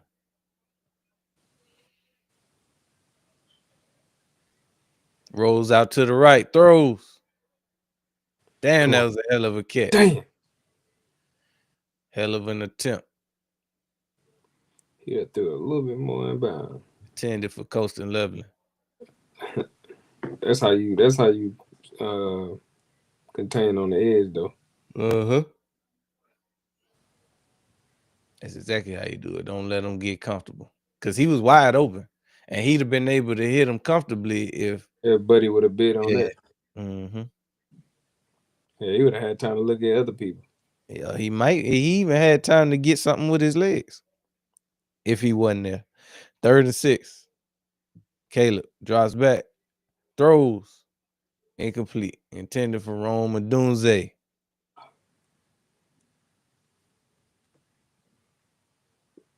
Yeah, y'all got going on. It's gonna force a punt. Dong. Love and happiness. I tell you, I slept so good last night, boy. Me too. I slept so good I woke up early. Yep, refreshed. Had to wonder what day it was, boy. Kiana got back. She got back last night. She Fed caught at the 25. When she flew in and got back to the crib, I was asleep. She hadn't called me and everything. Gone. I done woke up at like 5:30, went downstairs, started cooking. 5 a.m. Well, now I took a shower first, so by the time I got downstairs, it probably was like 6:37. Do the girls sleep in the room by themselves or they sleep with y'all? Nah, they be in the room with us. Every now and then they'll go sleep in their room. But they definitely be in there with us. I done left all of them in there last night, this morning. Yeah, I'm talking about she thought I was gone. I said, "You ain't hear me down there making all that noise in the kitchen." I said, "See, that's why I don't trust you."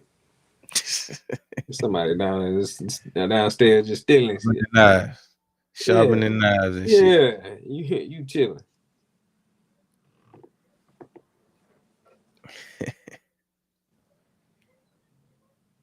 No, Michelob ain't got the champagne bottles, do they?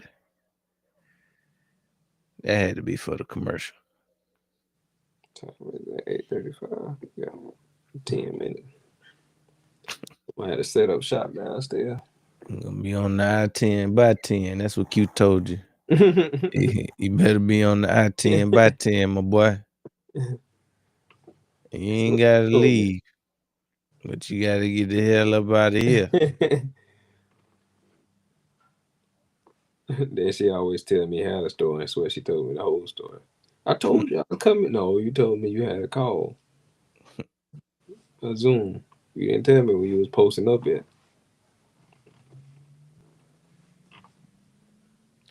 Love and happiness. We getting down to the nitty gritty, man. This the last game of the divisional round. Then we ain't got but 2 games next week. Both of them on Sunday. After that, it's just the dance, the big dance on February the 8th. We ain't gonna have nothing for 2 weeks. No game. So really, after this game, we only got 2 more games left. 3 more games left. Mm-hmm. Damn. 3 more games left and the season over with. Yeah, I needed to be on over with, bro. Oh shit, the part that's over with, already over with for me, What? that I needed. I couldn't take the seeing this offense no more. I would Take it. have stomached it all the way to the Super Bowl, but Right. damn, If it was rough to watch on a weekly basis. you had to. Yeah. Yeah, it was rough to watch, boy. Especially when you know what you already know. At this point, we knew what to expect. We knew Oh, he got smashed. the church's money, but he got it back. Damn, what happened? Did the Oh, that ball was pop back in his hand? yeah, it did. He fell right back on it. Damn. Dexter Senior did it for Junior. It looked like our old line. Hey, who that bro big as hell? That's Dexter Senior. He did it for Junior. 2nd and 18. And he got a nice run on 2nd down. He got all that sack yardage back. It's gonna be a 3rd and long. They done made Who on the Stafford eat sideline? grass. Yeah, he ain't ate enough grass for me. Hit his ass again. Love and happiness. Maybe that's what we was missing. When nobody wearing no Guardian cap in Philly. Yeah, that's what they need to do to Stafford. Put his ass in the Guardian cap. 3rd and 8. Matter of fact, that's another thing. I can't remember seeing a quarterback with a Guardian cap. Nah, you ain't seen no quarterback with no Guardian. 3rd and 8. Throws. Caught. Forced the punt. Good tackle to get him off the field. Bears defense turning up, boy. This what playoff football really is, though. It typically don't be a whole lot of scoring. Right. Because I mean, you should have good defenses on both sides at this point. So it's a chess match. I kind of like that play call. I ain't gonna lie to you. It ain't get a first down, but I like where they was going with it. Yeah, it was safe, and it could have got a first down. Right. It was better than just throwing up a damn go ball to AJ on 3rd down. Or handing the ball off. Or running all hitches. Or handing the ball off the second one. Making Hurts have to throw it away. Now you making Hurts look like a bad quarterback whole time. He just ain't had nowhere to go with the ball.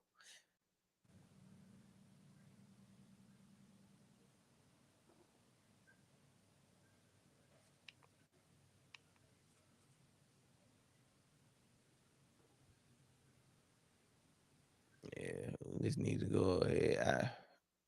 The more I think about it, when you first said Waddle, I was like, I don't know if I really want Waddle. But the more I think about it, Waddle and Smitty could be a hell of a tandem, especially if we bring in McDaniels with Waddle, because he already know how to use them. And I know with McDaniels, he gonna incorporate the run nicely.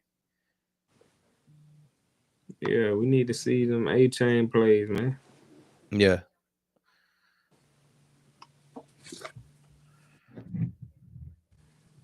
Come on. We definitely got some of the pieces though, man. I'm damn near not even really caring if bro one and done, especially if we go deep playoff run. Like I prefer to have. I'm not after seeing KP. I don't Exactly. give That's a what I'm fuck. saying. That's what I'm saying. After the season we just had, I ain't even tripping on that right now. I ain't even Because it tripping on don't that even right now. matter. If it take a couple games, a few games to get used to a coordinator every year, so be it. As long as it don't ever look like KP's Birds again, I'm good. Fuck continuity. Because we done made it to a Super Bowl or Super Bowls without continuity. long term. Right. Come on, Mike. Come on, baby. We Oh, I ain't need know they was still. I ain't know they was still coming out with Ted episodes. I got locked back you. in. I'll take basically the three people that and damn tell you that shit. Bro, I jumped up in the wall. I forgot I, they had a series. one thing that I like about the Cliff Kingsbury joint is like you coming from Washington, so you the man watching us anyway, so you can come right in the building. Hey, bro, this is what I seen when I was over there. Y'all got to fix this. Yep. We got to fix this ASAP or whatever. Blah blah blah. So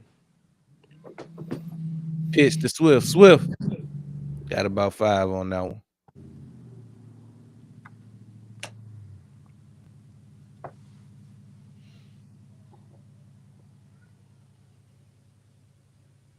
You know what's crazy? I got the game up on right now. I got the game up, same game up on the iPad and the TV, and they take the TV and the iPad take turns being first. I don't mess with them at all, but one time I look up and this one ahead of this one. Next time I yeah, look up the TV ahead of the iPad. yeah, my stuff be doing that too. I'll be like, what the hell going on? I don't even know how that's possible because Yeah, me I can either. see it changing the channel or refreshing. I ain't doing Exactly. nothing.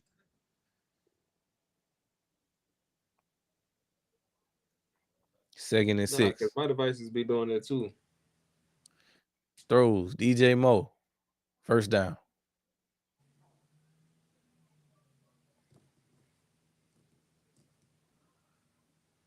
Oh, that could have been. Nah, that already happened. Caleb Throw a pick. might be in trouble. Side on. Yeah, he almost threw a pick on that one. Playing around with grown folks. I told you, bro. Caleb do be doing shit sometimes. Yep. All these quarterbacks do. They do. They do. All these quarterbacks had undisciplined moments that they either get away with or they had to pay for. The only thing with me is it always look like Caleb just be trying shit. Like that's just his game. Right. That's just his game right now. It seemed like he just be trying stuff, and this year it just happened to be working out for Because he got Ben Johnson as a coordinator. him. He had Ben What he Johnson doing? saw him in false start. Lama is a kiss. We got dirty laundry in the game. What the heck? Dirty Laundry the game. The bro just take off? It was Roma Dunze.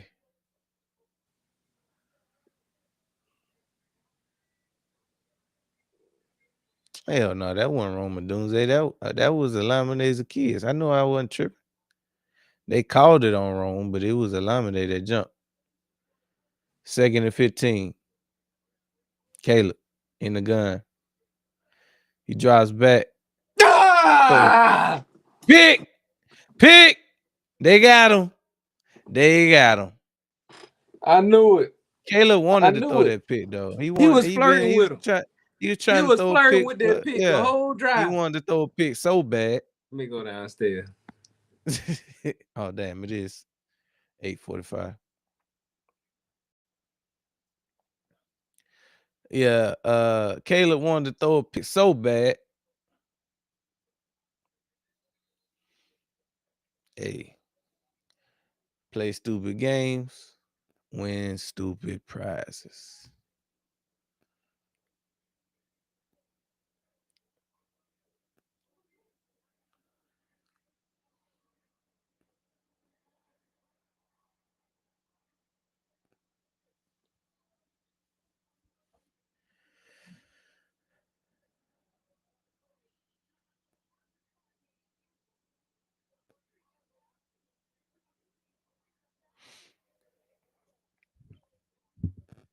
Yeah.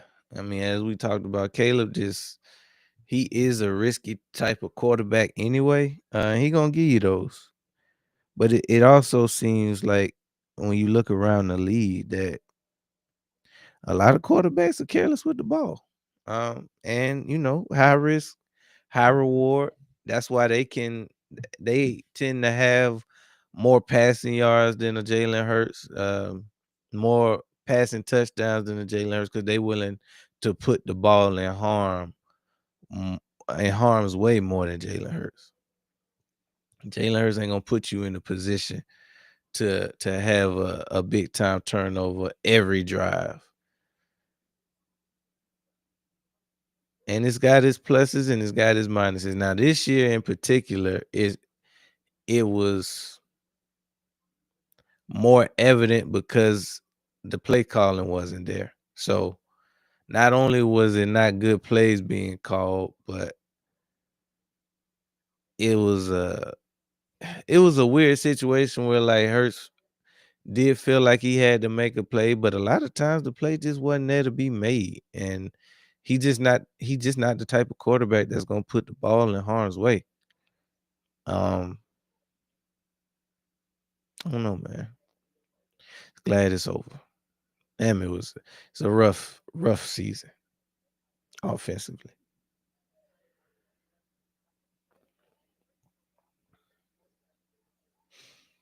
But we'll see, man.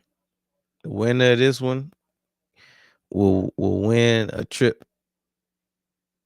to Seattle, but we got a 1st and 10.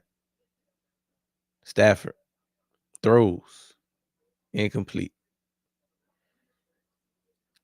intended for 84 of the Rams.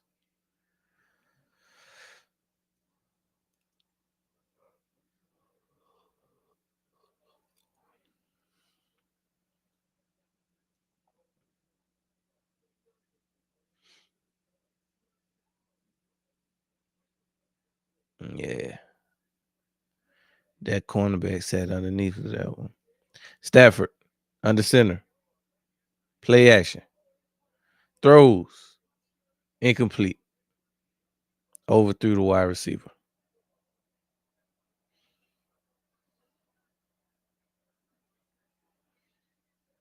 Who was that was intended?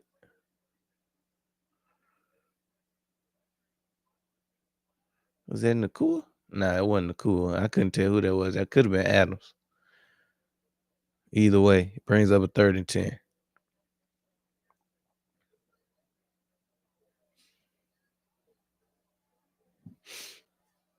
Stafford in the gun. He got a 3rd and 10 around midfield. He drops back. Throws. Incomplete. Intended for Nakua again. Couldn't connect. Bears been playing some solid defense today.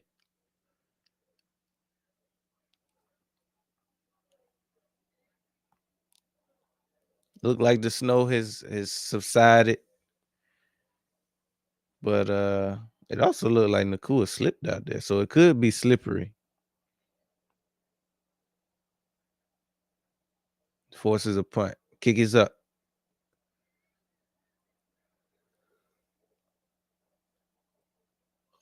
Lands in the end zone for a touchback. Bears will get the ball at the 20 when they get back on the field. It's an excellent time for a water break. We'll be right back after a word from our sponsor. Introducing Black Diamond Concentrate from Diamond Collection, a premium mineral supplement crafted to elevate your hydration experience. Formulated with no dyes, sweeteners, or artificial flavors, Black Diamond Concentrate is 100% natural. Just 2 dropfuls added to a 16.9 ounce bottle of water can transform the way you hydrate. Order today at poweredbytmb.com and use code DSP at checkout to receive a 20% discount. That's code DSP. All right, let's get back to the show.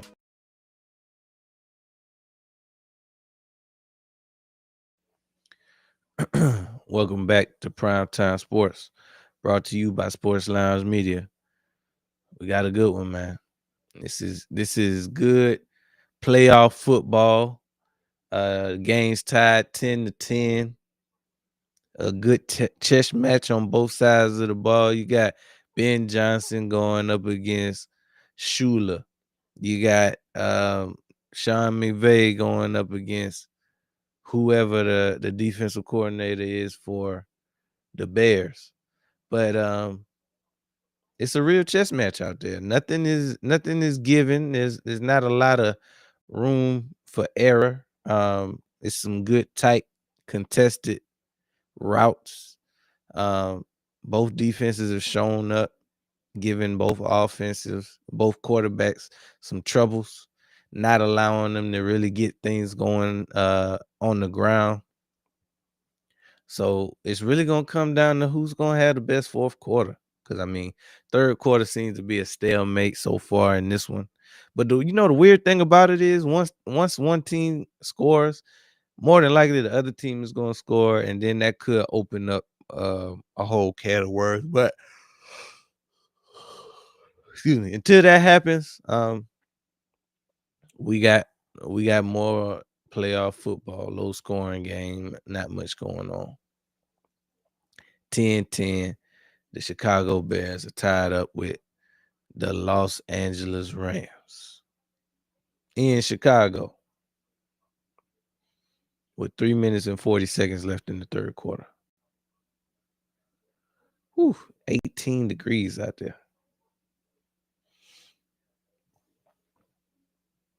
Bears got a 4th and 10. They going for it? That can't be right.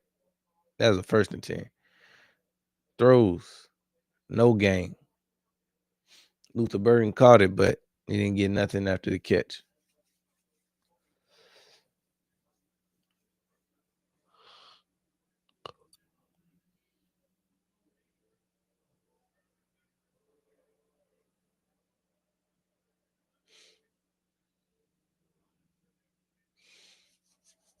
All right, the Bears got a 2nd and 10. Caleb under gun. He under center.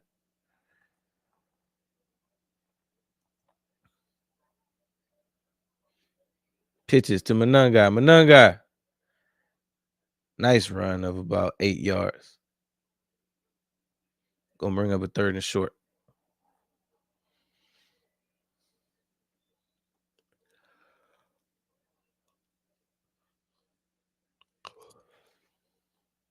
Third and 3 coming up.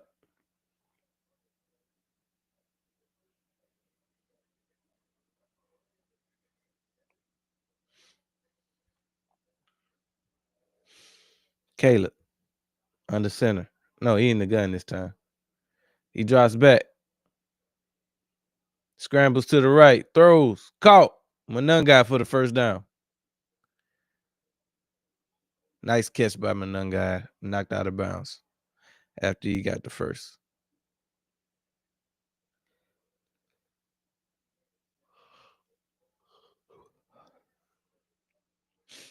Caleb did a good job to escape and find an open receiver. Convert for the first on that one.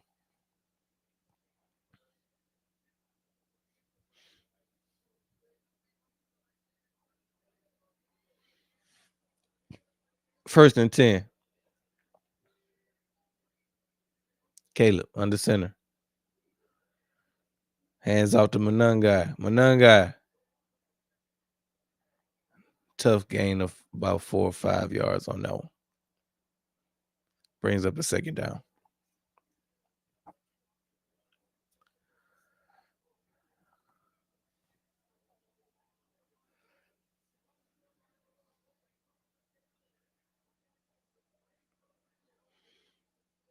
Second and 6.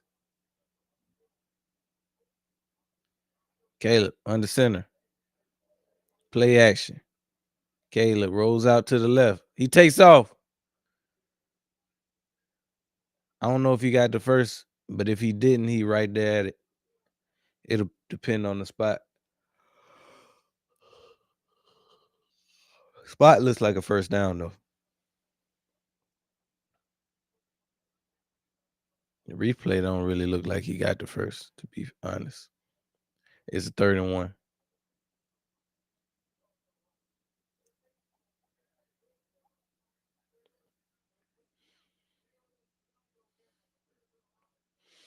So if you the Bears, this is exactly where you want to stay. 3rd and 1. Caleb under center. Hands off to Monungai. Monungai stopped in the backfield. No chance of getting the first down on that one. Jared Verse blew that up. That's probably gonna be the last play of the third quarter.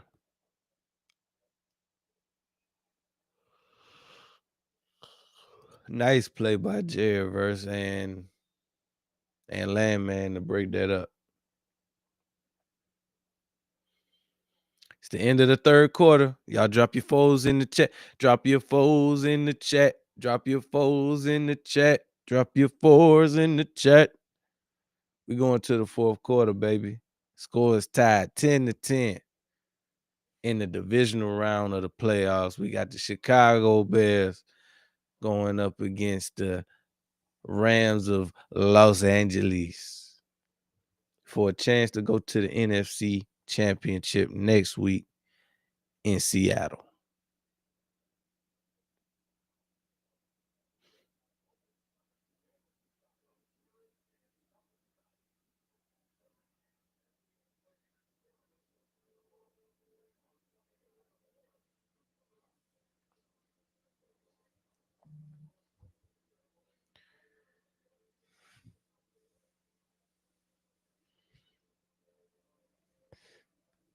This is an excellent time to show you our lineup on Sports Lounge Media.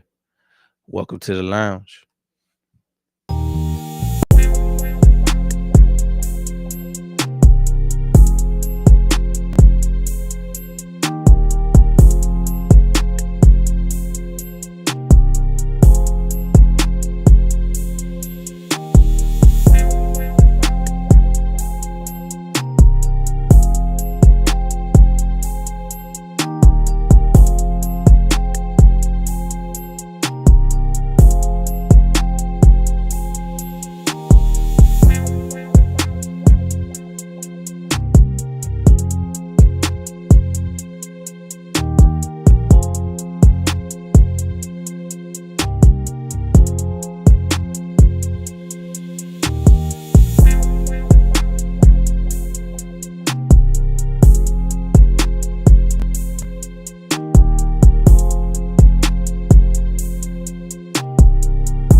Welcome back, sports to Primetime Sports, brought to you by Sports Lounge Media.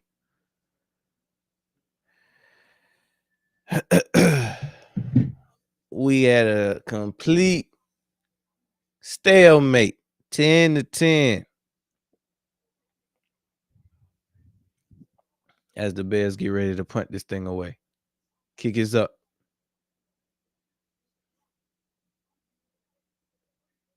Down inside the 10-yard line.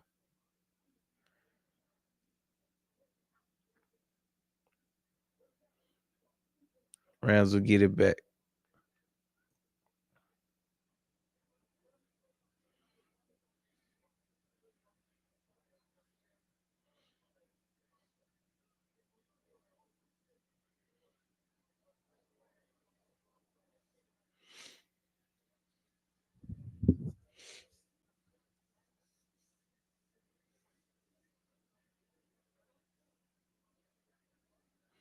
First and 10, Stafford.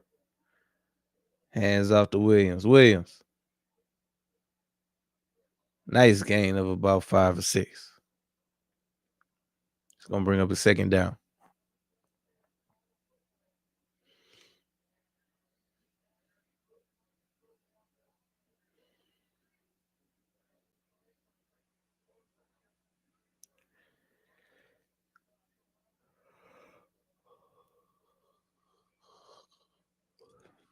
Second and 3, Stafford under center. Hands off to Williams again. Williams got enough for the first. Not much more.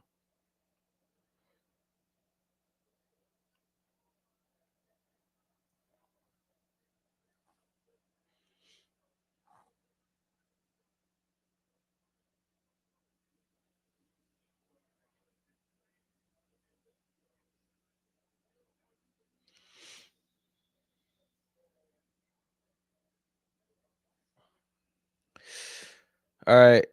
Rams got a 1st and 10 at the 20. Stafford under center. Hands out to Williams. Williams stopped at the line of scrimmage. It's gonna bring up a 2nd down.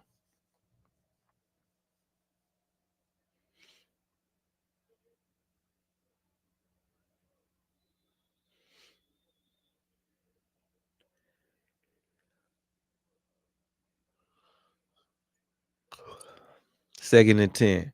Stafford. He drops back, throws, caught.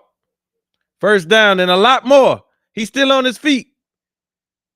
Stopped after he crosses the 50-yard line. Parkinson with a huge gain on that play. It's going to set up a 1st and 10 in Bears territory.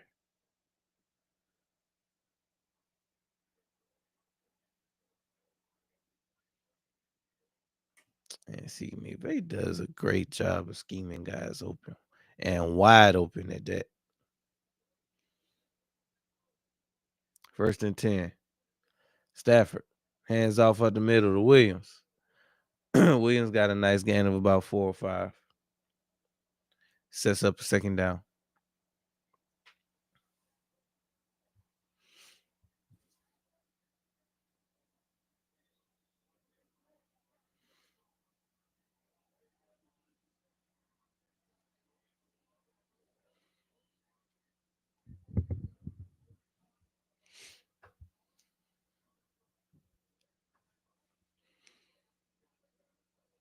Second and 6. Stafford under center. Play action. Stafford rolls out to the left. Throws. Broken up. Almost picked off. Intended for Parkinson.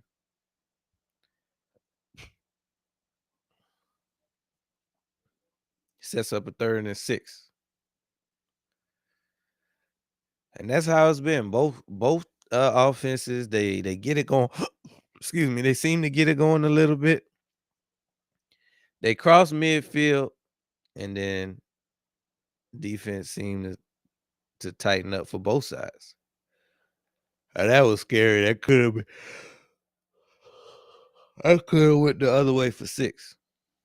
Stafford in the gun. Stafford drops back. Throws. Nakua. 1st down.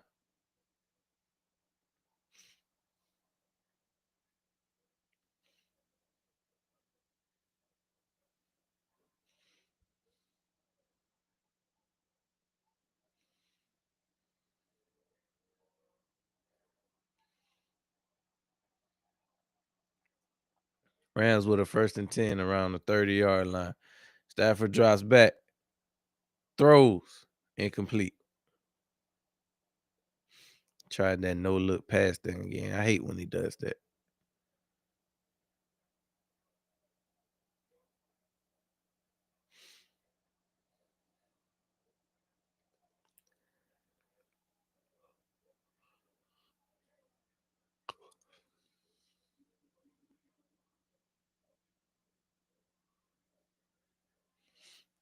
Second and 10.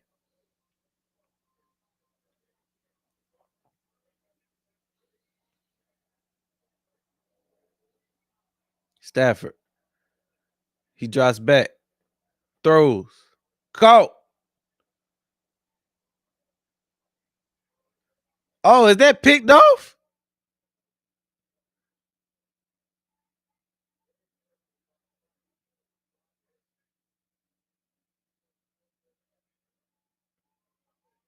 It was intended for Adams, but I couldn't tell. They said it was a. Oh, they saying it's a 1st down Rams. I gotta see that again. I don't.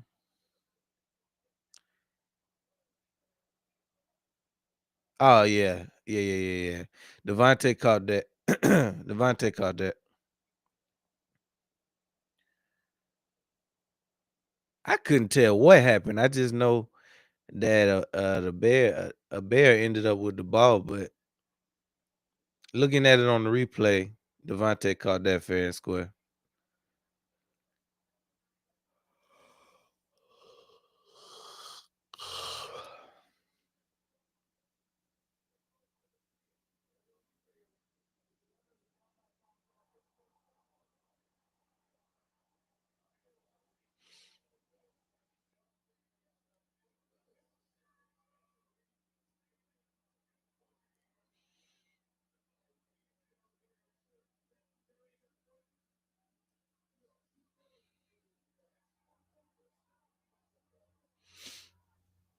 First and 10. Stafford under center.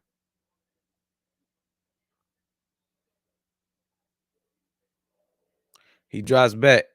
Hands off to Williams. Williams got a nice gain of about 5 or 6. Got tripped up.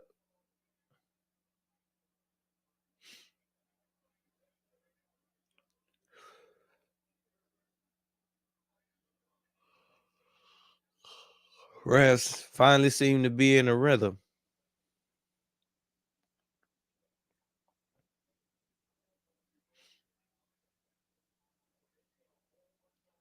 Second and 6. Hands off. Kyron Williams. Williams. Nice hard run, but he didn't get enough for the first down. It's going to set up a third and short.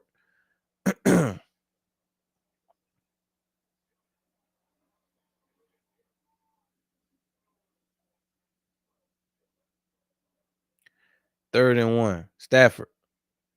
Play action. Throws. Broken up in the end zone. Incomplete. Sets up a fourth and short. Now, what do you do if you're the Rams? It's 4th and 1. I personally would take the points with points being at a premium. But you can't take for granted the fact that you are in the red zone with a chance to score. But it's 9 minutes and 24 seconds left on the clock. Obviously, the Rams are going to go for this, but I don't know if I agree. I think you take the points. Stafford, hands off to Puka. Puka got just enough for the first down. Had to run through Byard for that one.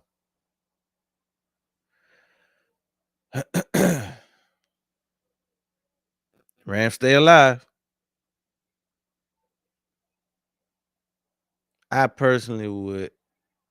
I think I would have took the 3, but first and goal. Hands off to Williams. Williams.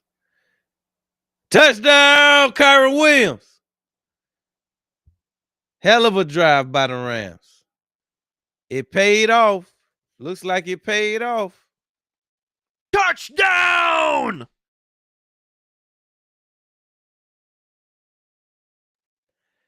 It looks like it paid off. Rams haven't scored anything since I think the first half of the game. Yeah, because it was 10-10 going in the half. They scored the first points of the second half. Extra point is up. It's good. All right, so they take a 7-point lead over the Bears with 6 minutes left to go in this game. Rams seem to have found a rhythm.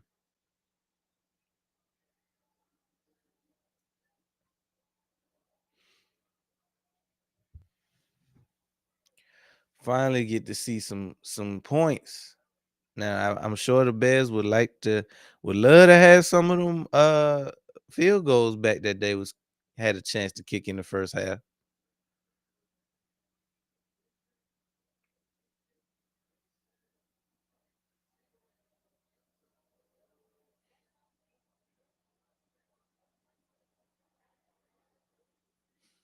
Hmm.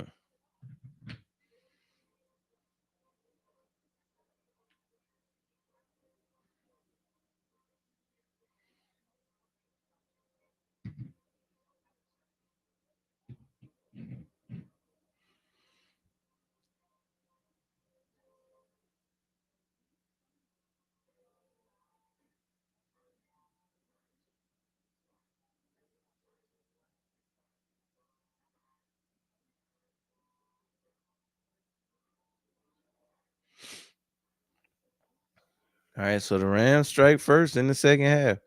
Let's see if the Bears can't respond. Now, normally that's what happens. Two teams go scoreless for a period of time. One team figures it out, they score. Then the other team comes back, they score. So maybe we can have some back and forth when they get back. I don't know. We'll see. But let's have a word from our sponsors in the meanwhile. Introducing Black Diamond Concentrate from Diamond Collection, a premium mineral supplement crafted to elevate your hydration experience. Formulated with no dyes, sweeteners, or artificial flavors, Black Diamond Concentrate is 100% natural. Just 2 dropfuls added to a 16.9 ounce bottle of water can transform the way you hydrate. Order today at poweredbytmb.com and use code DSP at checkout to receive a 20% discount. That's code DSP. All right, let's get back to the show.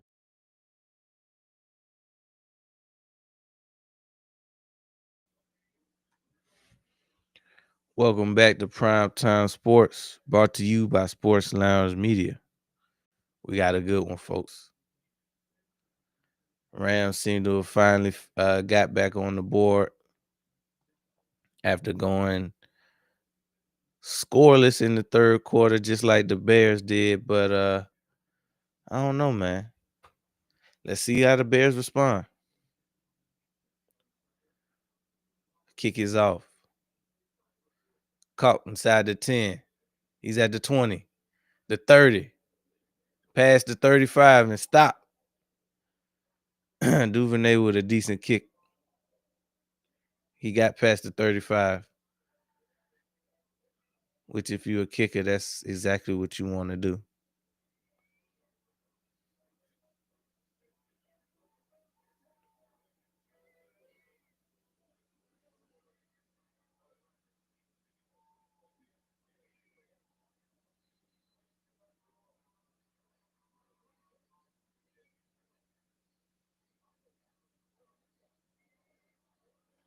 First and 10.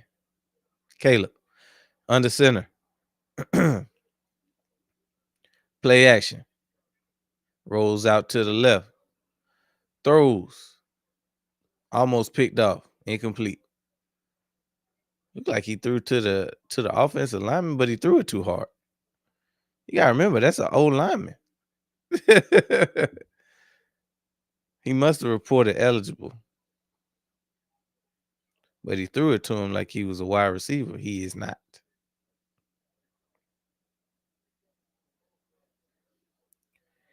I feel like that's the second time I've seen that in the playoffs already. All right, let's go set up a 2nd and 10. Caleb, under center. No, in the gun. He drops back. Steps out of the way of 1 sack. Escapes another one. He broke loose. He got the first. He's still on his feet. He had the 40. Nice game to get in Rams territory.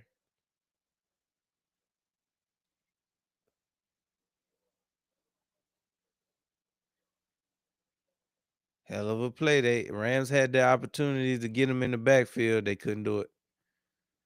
They let him out the back door. Landman missed the tackle.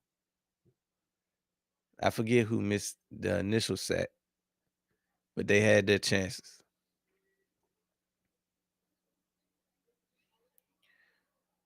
All right, they got a 1st and 10. Pitch to Swift. Swift up the middle for a nice gain of about 5.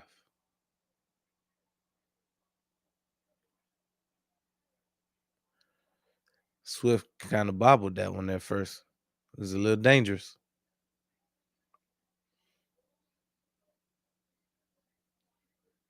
Seven minutes and 20 seconds left in this game. Bears are driving with an opportunity to tie it up on this drive. Caleb, under center. Hands off to Swift. Swift got a nice gain of about 4. It's going to bring up a 3rd and short.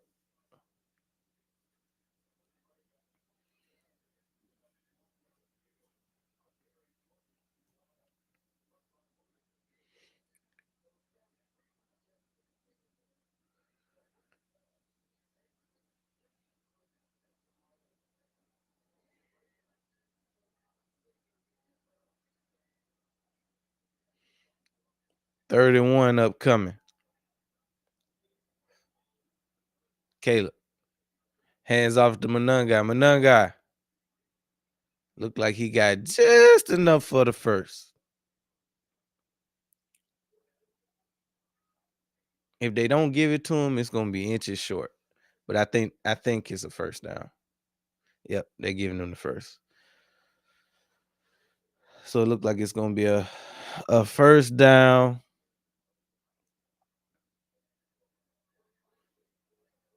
Not quite at the 25-yard line of the Rams. Caleb in the gun. Play action. Caleb rolls out to the left.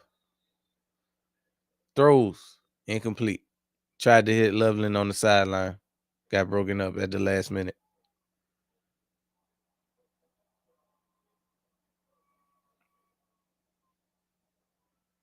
You know why it took Loveland, Caleb so long to hit Loveland? Looked like he was open immediately, but it could have just been that I didn't see. I couldn't see the defender in the screen till he threw it. Maybe he was there the whole time. Sets up a 2nd and 10. Caleb drops back. Throws. Incomplete. Intended to nominate a kiss.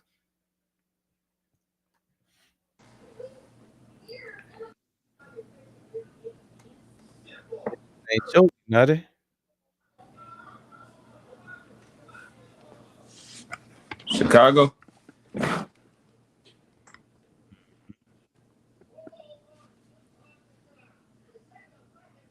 And Johnson need to get in his bag, I guess.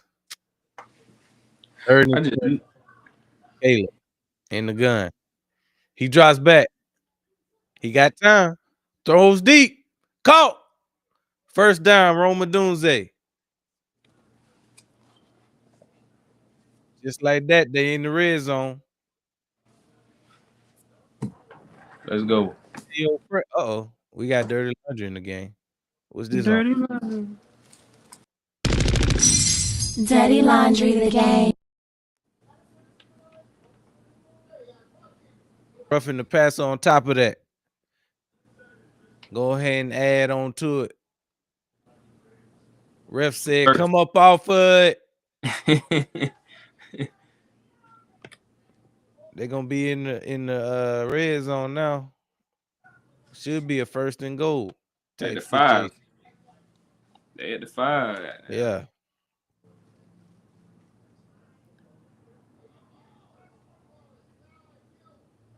And it's just like we always talked about. The Rams go score. Of course, now the Bears gonna go score. They ain't did nothing the whole 3rd quarter. It be like that every time. It's like they be waiting on you score. Caleb, I'm gonna score when you score.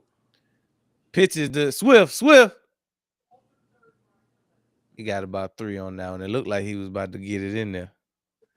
It's like two little kids in grade school. Swing on me first. No, I'm gonna swing on me first. I'm gonna swing when you swing. I'm swing first. He ain't gonna do nothing. You talking all that and ain't gonna do nothing. You used to piss up in the bed. My bad, you still do piss in the bed. Had the whole house smelling like rotten ass piss. 2nd and goal. Caleb under center. Don't want to do nothing. Talking all that. Hands off to Swift. Got closer to the goal line. It's gonna bring up a 3rd and goal. We already know that Ben Johnson is in 4 down territory, which at this point in the game makes sense to be in 4 down territory.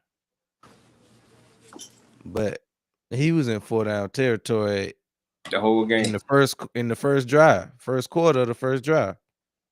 Oh shoot! Oh, they smashed Swift. He might be dead. They just spin that boy like a spinning top. No, they ain't spin the block on Swift, did they? I mean, when you come off your feet, all's fair. You supposed it, and they treated him nice. That wasn't even that hard of a hit for how he could have been decapitated. Hey, in real time, all you seen was jump spin. Yeah, like a damn video game or something. Oh, Swift must have thought he was Saquon out there. He forgot to turn around when he did it. Come on, Caleb. Damn, this nigga about to throw a pick. That was 4th down? Yeah. Ben Johnson. I ain't seen it yet. Throws incomplete. Turnover on downs. Damn, now all the Rams got to do is get a couple first downs. They out of a couple first downs. They out of here. Bears still got all this. Yeah, he did almost throw a pick on now. Matter of fact, the other linebacker saved it. Mm-hmm.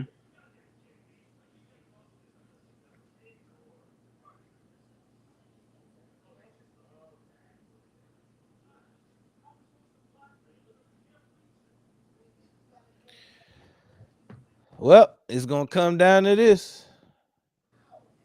If the Bears, you never wanted to come down to your weakest unit to give you a chance. If the Bears do end up losing this game, it's on Ben Johnson for the stuff that he pulled way in the first quarter. Cause what you doing passing up points in the first quarter on the first drive when it's 0-0?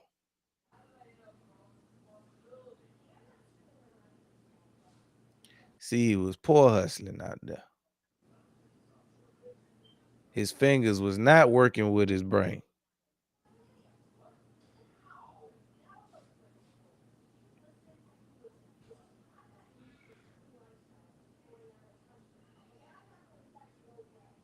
See, can the Rams put it away?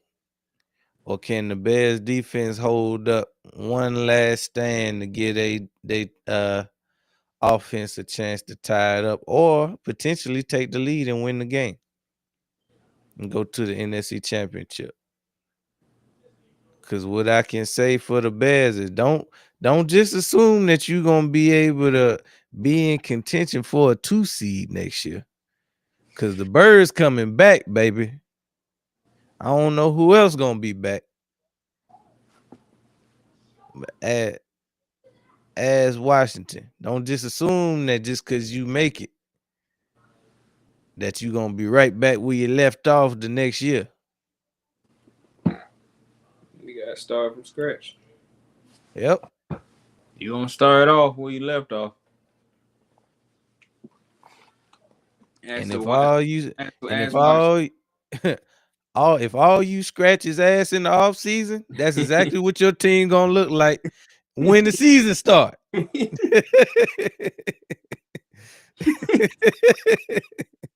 First and 10.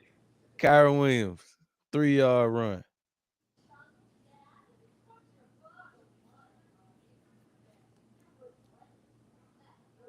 Rams in the catbird seat right now. All they got to do is get a couple first downs, and they going to the NFC Championship. It's up to the Bears to bet down, like they fans be saying. Can your defense bear down and get you the ball back? Because if they force a punt right here, they'll have some favorable field position.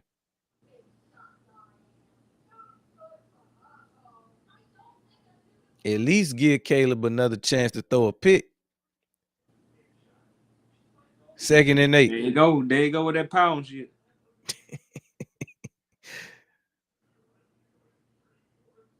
Hands off is that Blake? No, that's Williams. First down. Found some room on the edge. No, the best part about that is they did at least knock him out of bounds. So the clock will not continue. Hell, Kyron, it probably would have been better for you to go down than to get the first on that one. It's going to be a 1st and 10.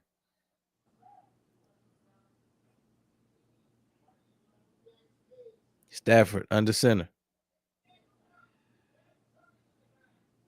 Hands off. Oh, they got him in the backfield. Bears going to call their first time out right here. Or are they? Why not? Why not call your timeout right there? Ben Johnson on his foolishness. That's an excellent time to call a timeout, in my opinion, but what do I know? I Too ain't much co- paper. I ain't coordinating nothing. 2nd and 12. Stafford under center. Hands out to Williams. Williams got at least the 2 back. Too many yards.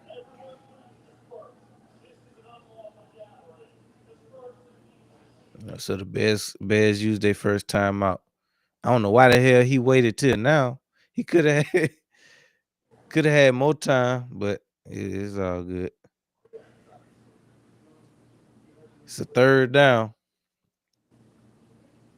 Bears will have a chance to get the ball back. Now, if you the Rams, are you gonna run it or are you gonna chance it on the pass? 3rd and 10.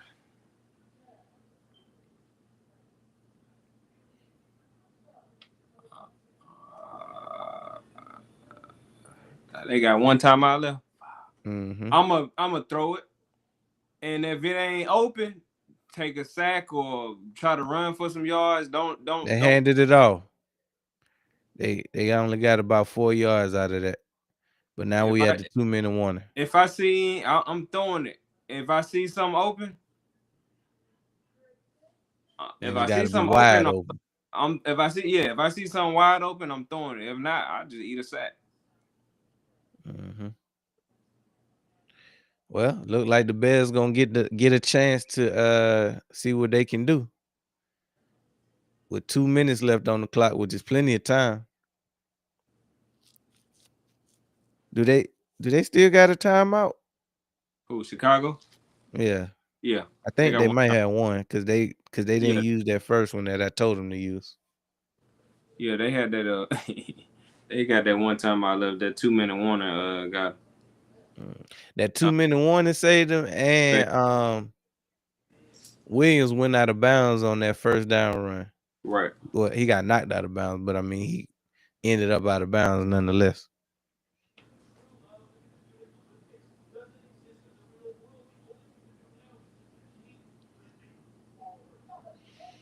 Caleb been the comeback kid all year long. Can he do it again? Hell no. And even then, if they do get in a situation where they score, does Ben Johnson go for 2? Check this out.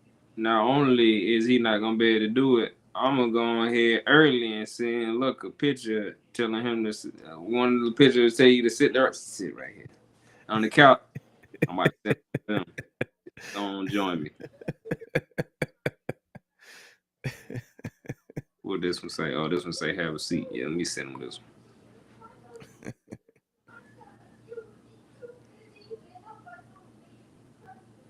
Belated Christmas present.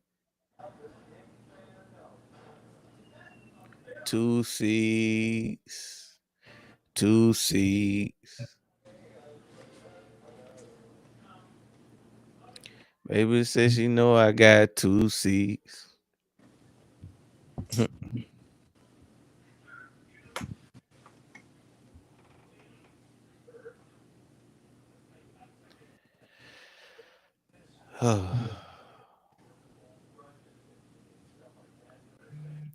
Come down to the nitty gritty.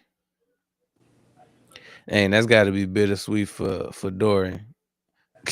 On one hand, his team made the AFC Championship. On the other hand, Bo Nix out of there. Yeah, so now you just hoping that the backup can somehow, some way hold it in the road. So basically, they're gonna look like the Texans did this week. Defense hold it down. And you never know. They could go out there and damn somebody important for the Patriots get hurt on the first drive or something. Maybe. Not even playing. I mean, it's also possible that they can go out there and could have a Foles. He could have a Foles type. What's buddy name, the backup? Stidham, Jared Stidham. He might summon his inner Foles. You never know. Somebody mail him one of them Space Jam balls, but the football with some talent in it.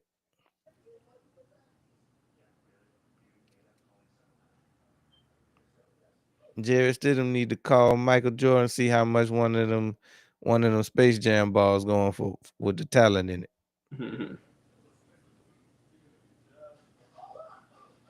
NFL pro football talent now. I don't care about no NBA talent. Don't have him out there trying to dunk the football in the goalpost and get a penalty. 1st and 10. Caleb drops back, throws, caught. Oh damn! Luther Burden dropped it.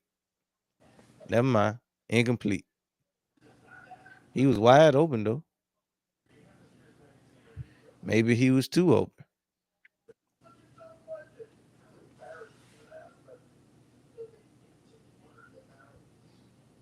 Damn. Yeah.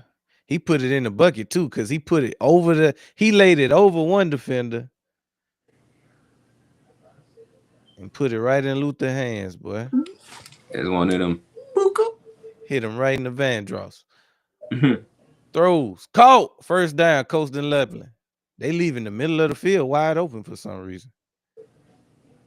At least they did on them first 2 plays. Oh, Swifty.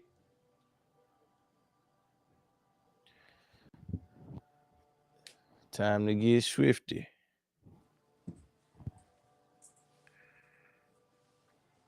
Come on. They about to make me stand up. Mhm. I ain't stood up in a minute since probably when we played the Rams. Stand up. That was a nice run by Swift. Come on, bro. You don't like what I'm saying, then but.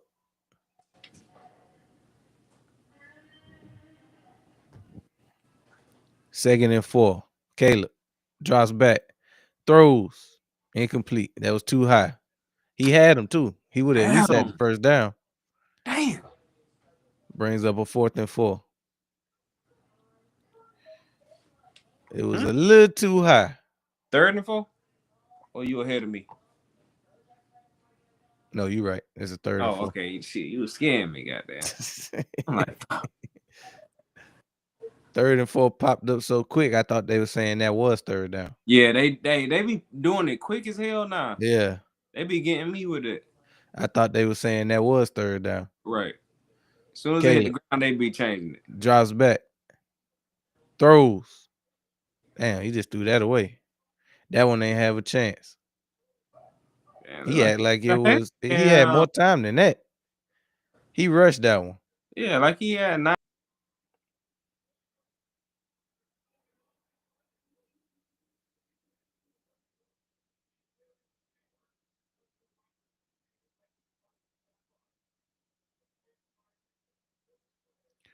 Fourth and 4 coming up.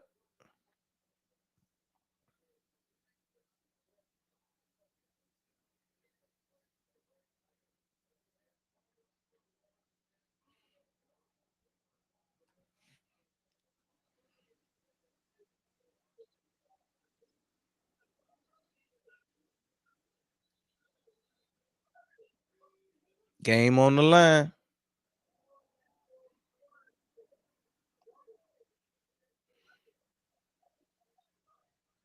I think the Rams might have called their first time out of the half. I believe, bro, missed that damn throw. Yeah, he had him.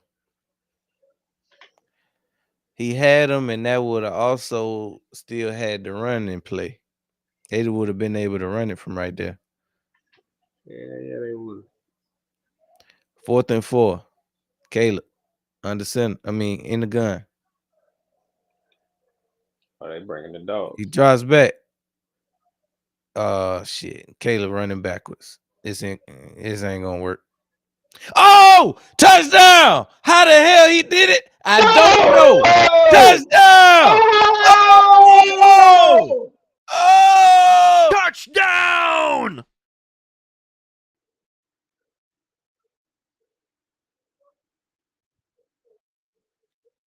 That damn Caleb, boy. I don't know how he did it. But damn that. Look at that face. Cole Komet. What they doing? They kicking it. Oh, They okay. kicking it. Ben Johnson had a look on his Yeah. face like, I but thought hey, it this was kid, iffy. he bro gotta make this extra point. Oh, he made Kick is up. Damn. It did it look the way it came off his foot. it. Bro, look like he ain't was sure if he wanted to make it or not. The slew foot bastard. With 18 seconds left on the clock, we might be looking at overtime, folks. Damn, that was a hell of a play.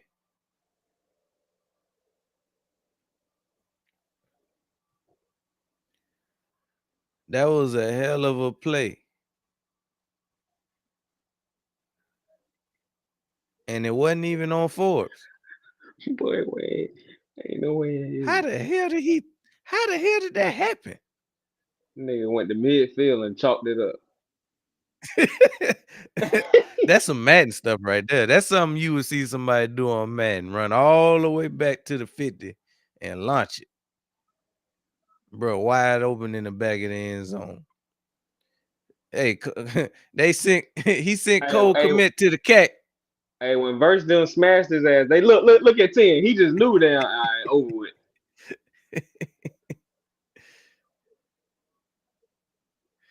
He's like, ain't no way.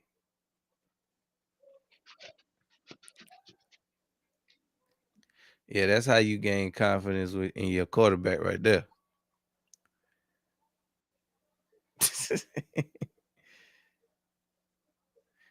And it wasn't even on Forbes.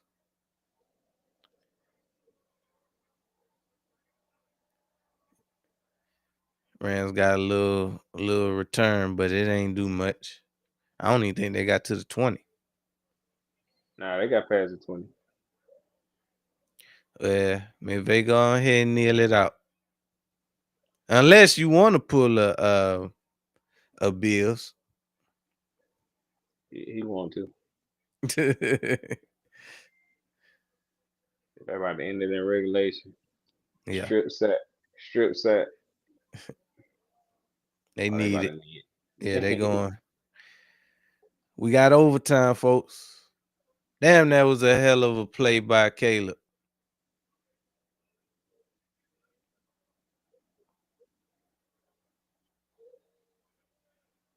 He tried some shit with the game on the line. That was an ice water type play right there.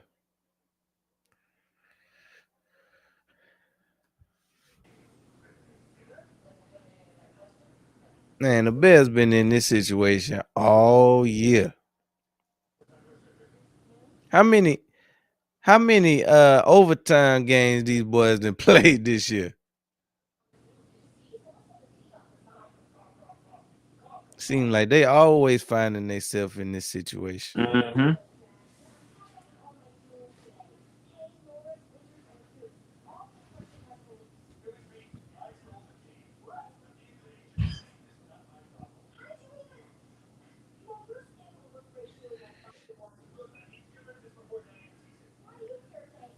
Now, if y'all remember, it's advantageous for you to let the other team get the ball first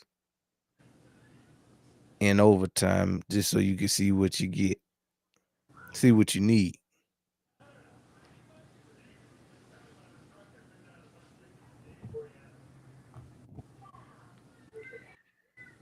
Wow. Hell of a play by Cole Kmet and Caleb.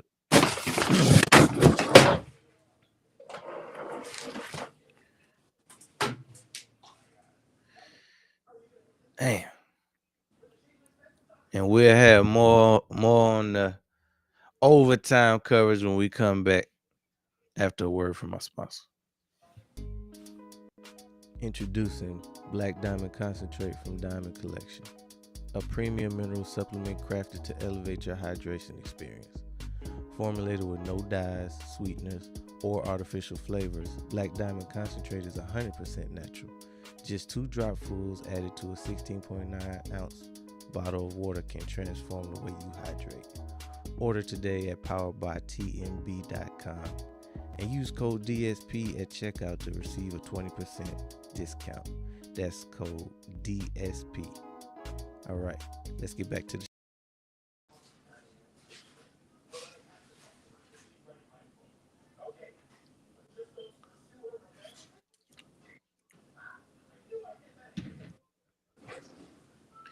Yeah. No. Welcome back to Random Spoons.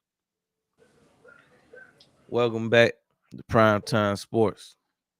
Brought to you by Sports Lounge Media. We got overtime, dog. This game, we spent the better part of the second half with this game tied 10-10. Nobody did anything in the third quarter. Then all of a sudden, the Rams score. Then all of a sudden, the Bears score. at the end of at the end of regulation. Oh my god! And now we here. It was on time, man. Oh, Now boy. we here.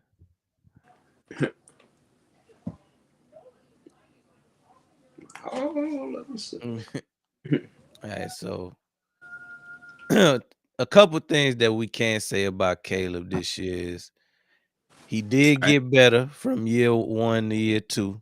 Yep.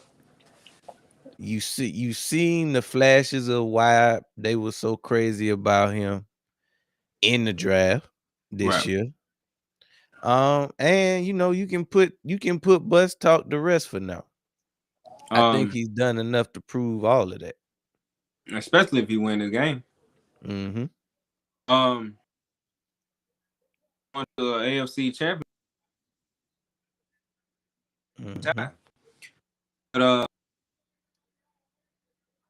Kick is up.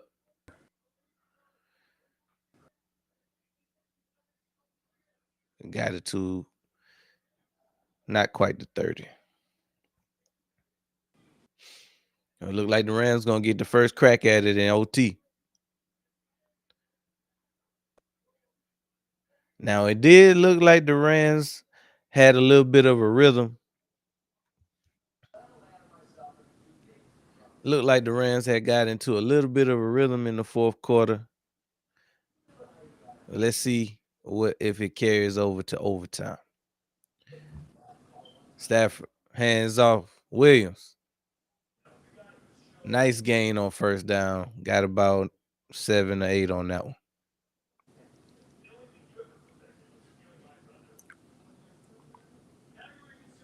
And you know what? It's been a relatively clean game too. It ain't been no ticky tack type game.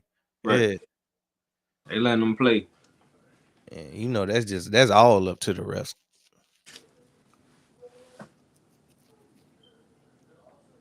Second and 3. Stafford under center.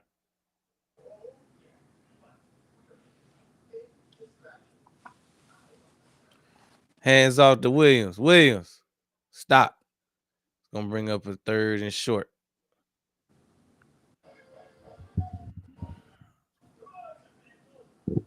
Come on, Kyron. Cough that thing up one more time. One more time for old time's sake. It looked like he might have turned over a new leaf. I hope not. We don't want him to fumble. Oh yeah. That's what he probably yeah, because last time we looked it up, he only had like 2-3 fumbles this season. Yeah. He worked on it in the offseason. I was about to say, there was 3rd and 1. Thing. Pitch. Oh, they blew it up, but he's still on his feet. Nope, they got him. They ain't let Blake get off. They got a punt. How did he get out of that damn? I don't know how he got out the first one, but he didn't get out the second. But what I was gonna say was I forgot what I was gonna say. And if it come back to me, I'll let you know what I was gonna say when I was gonna say it. Rams got a punt. Now Caleb gonna get a chance to end the night.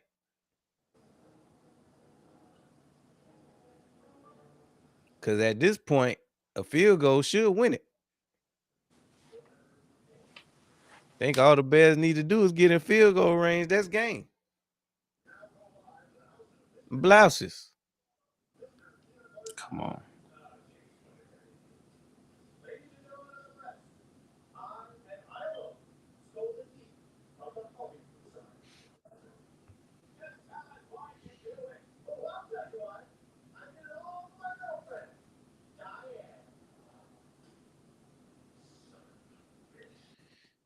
This is where legends are made right here. First and 10. Caleb. Drops back. Rolls out to the left. Cole Kmet right there. Handed it to him. First down. He waited so late. And that's what I'm saying. That's why I said, what the hell? Damn. He down there here.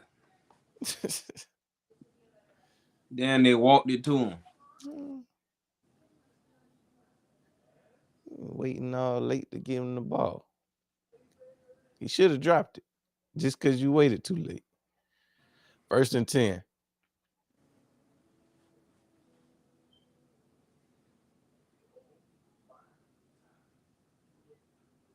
Hands off. Swift. Stopped in the backfield. Byron Young got him. Oh, no, that was Verse. I thought that was a 0 on his chest. That was an 8.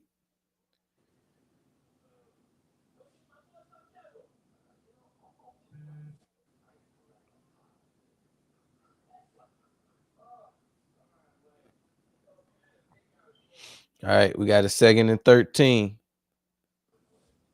Caleb in the gun. Draws back. Throws. Caught. DJ Moore. It's going to bring up a 3rd and medium on him.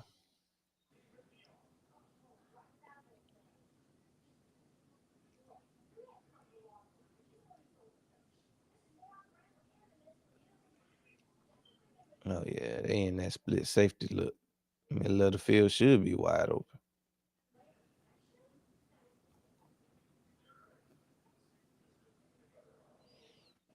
Come on, Random Spoons. It's a 3rd and 4. Caleb in the gun. He drops back. There you go. Rolls out to the right. Got to do what you got to do, goddamn. They smashed him, but not before he could get the first. Yeah, he got crushed. Got that first down, though. They knocked the paint off his nail polish right there. But not before he could get the first. I said, did you hit? Nah, I something no.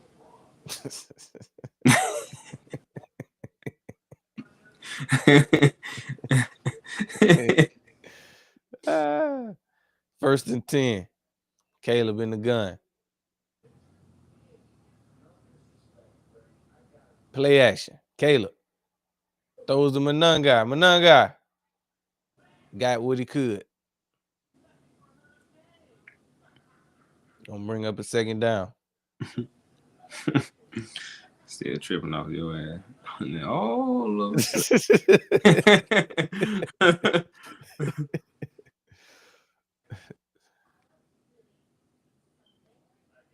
2nd and 4. Let's do it. Come on. Caleb under center.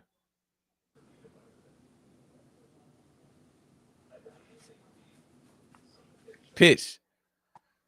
Fuck. They got Swift behind the line. It's gonna bring up a 3rd and long. Shit, that's what you should be happy. That's what that's what old boy Caleb thrive. All he gonna do is scramble back to the goal line. Throw a bomb. Launch it to the 50. Nigga about to throw a pick. 3rd and 6. Caleb in the gun. Caleb drops back, throws. Man, what the hell? Didn't get the first though. Damn. He was so focused on catching the ball that he couldn't.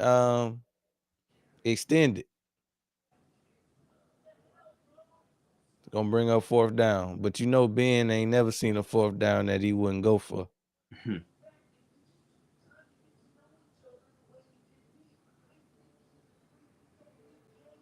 But you got to realize, Ben, if you don't get it here, this could be game, player.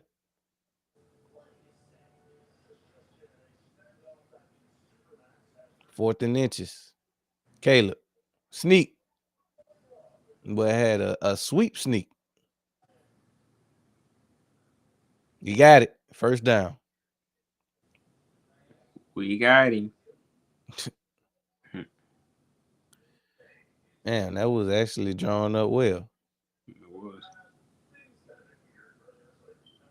You see all the different ways you can use a sneak, KP? Nick. Yeah, it ain't all on KP because we've been running the same damn sneak for 3-4 years. It was up to him to change that up. Yeah. Manun guy got it. Got about 3 on that one. I don't know why these boys keep leaving their feet tonight. They must have been looking. They've been looking at Saquon highlights from 24. That's how they get motivated before the game. Mm-hmm. No, I can do this. I think I can. 2nd and 8. Caleb in the gun. He drops back. Throws. Pick. He threw a pick.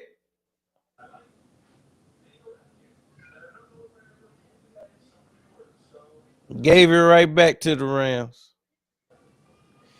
The Rams still got hope. What is this? What is this girl? Caleb, you're trying to leave some hope, ain't you? Cam Curl with a huge pick to potentially save the Rams season. This girl probably fell off the dresser.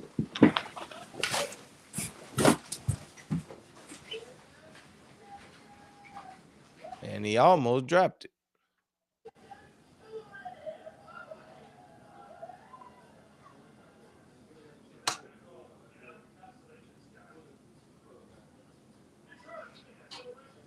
First and 10. Stafford under center.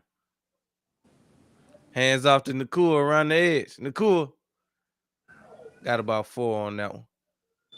It's going to bring up a 2nd down.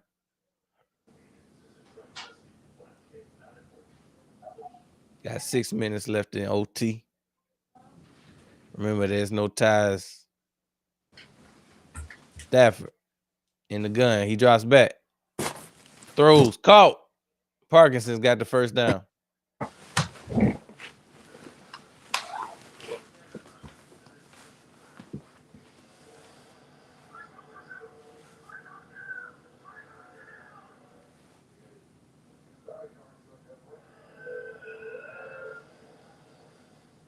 Under 6 minutes on the clock. Stafford in the gun. He drops back. Throws. Caught. Devontae Adams for the first down. Devontae Adams been quiet for the better part of the night, but that was a huge catch right there. But I don't know. Did he get 2 feet down? I don't know. That was close. I don't know if he got 2 feet down. They're going to look at it.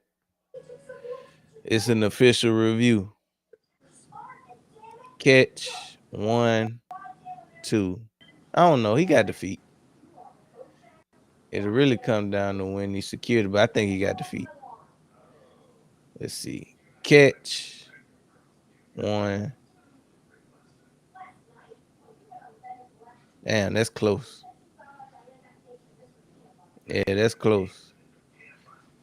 But they called it a catch on the field. That'll be real hard to overturn. I don't know. I can see it going either way. What you calling that?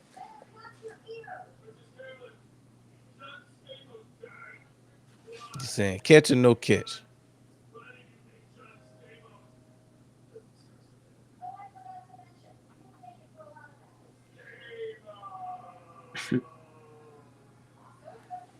You calling that a catch or not? They said it stands.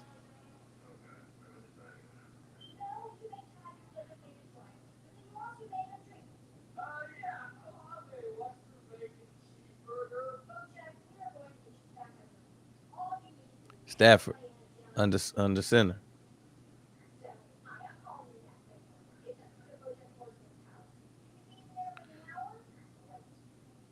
Hands off to Williams. Williams got about 4. Oh no, that was Blake Corum. They look so similar. It's hard to tell who was in, and they got a similar number. Come on. They got less than 5 minutes on the clock. All they need is a field goal to win it. Stafford throws. Oh, it got batted down. Incomplete. It's gonna bring up a 2nd and 6. Or it might be a 3rd and 6. Yeah, 3rd and 6.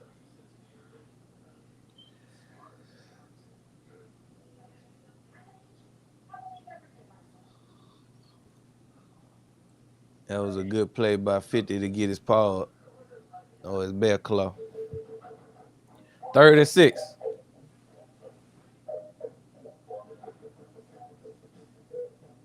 Rams call a timeout. Think it over.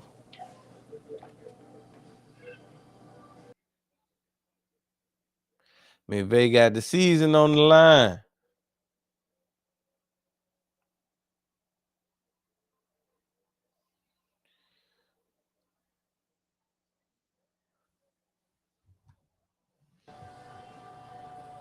What you gonna do with the season on the line? 17-17 in overtime. 3rd and 6. Running out of time on both sides. Defense got you the ball back. You got to make it count. 3rd and 6. Dang. Stafford Scam. in the gun. He drops back.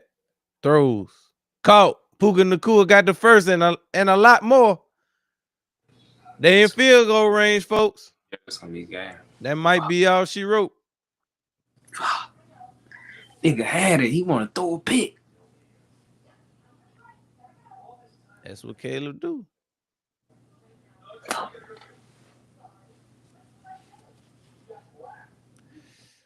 Puka Nacua.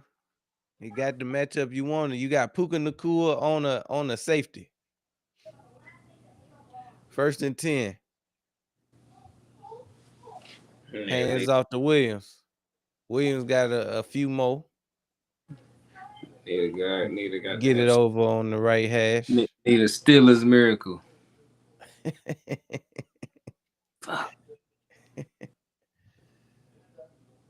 Yeah, the Rams in the catbird seat now, folks. Over with. Now it's just a matter of what they waiting on.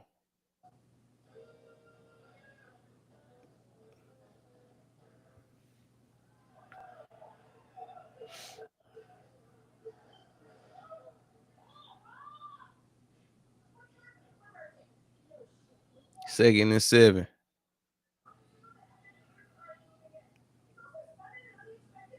Did they near that? What happened?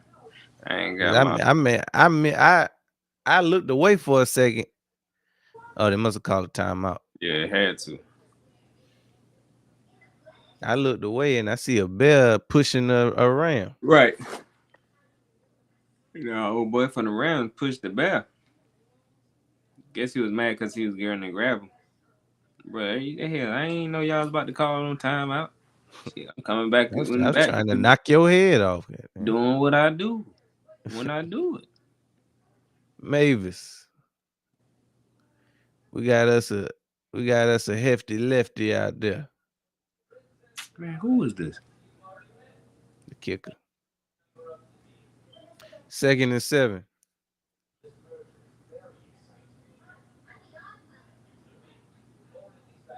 Incomplete. Tried to hit Parkinson. Oh, they still was trying to go for the gusto.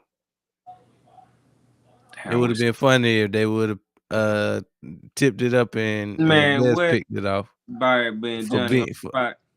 For McVay calling that bullshit instead of kicking the ball. What you waiting on? What's the difference between kicking the field goal on 4th down or 3rd down? You in field goal range. It's over with. Touchdown. I guess he said, nigga, that's the difference. Game. Blouses. Or he ain't catch it. Oh, wait. That's incomplete. Nah, he ain't catch it. That's incomplete. At first, I thought he caught it. It did look like that. Then it looked like the ref said he's going. CJ broke that up. CJ about to be at home. Just like us. Fuck. Made it. Game. 42-yard kick. Kick is up. It's good. The Rams going to the NFC Championship, folks. That's all she wrote. Caleb threw the game away. He can pout all he want. The Rams said they got that fingernail polish remover for you, player. Rams will go back to Seattle for the NFC Championship and a chance to go to the Super Bowl. Hell of a game. That's all she wrote, folks. Hey. It is what it is. Last game of the divisional round.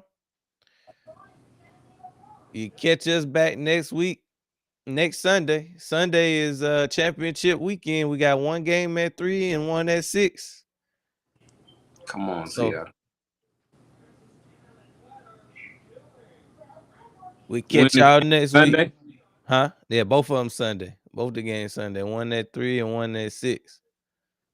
So we got the Denver Broncos and the Pats on the AFC side, and the Seattle Seahawks and the Rams on the NFC side. So y'all tune in, check us out on Primetime Sports. We getting down to the nitty-gritty, man. We'll see y'all next week. Till then, go Birds.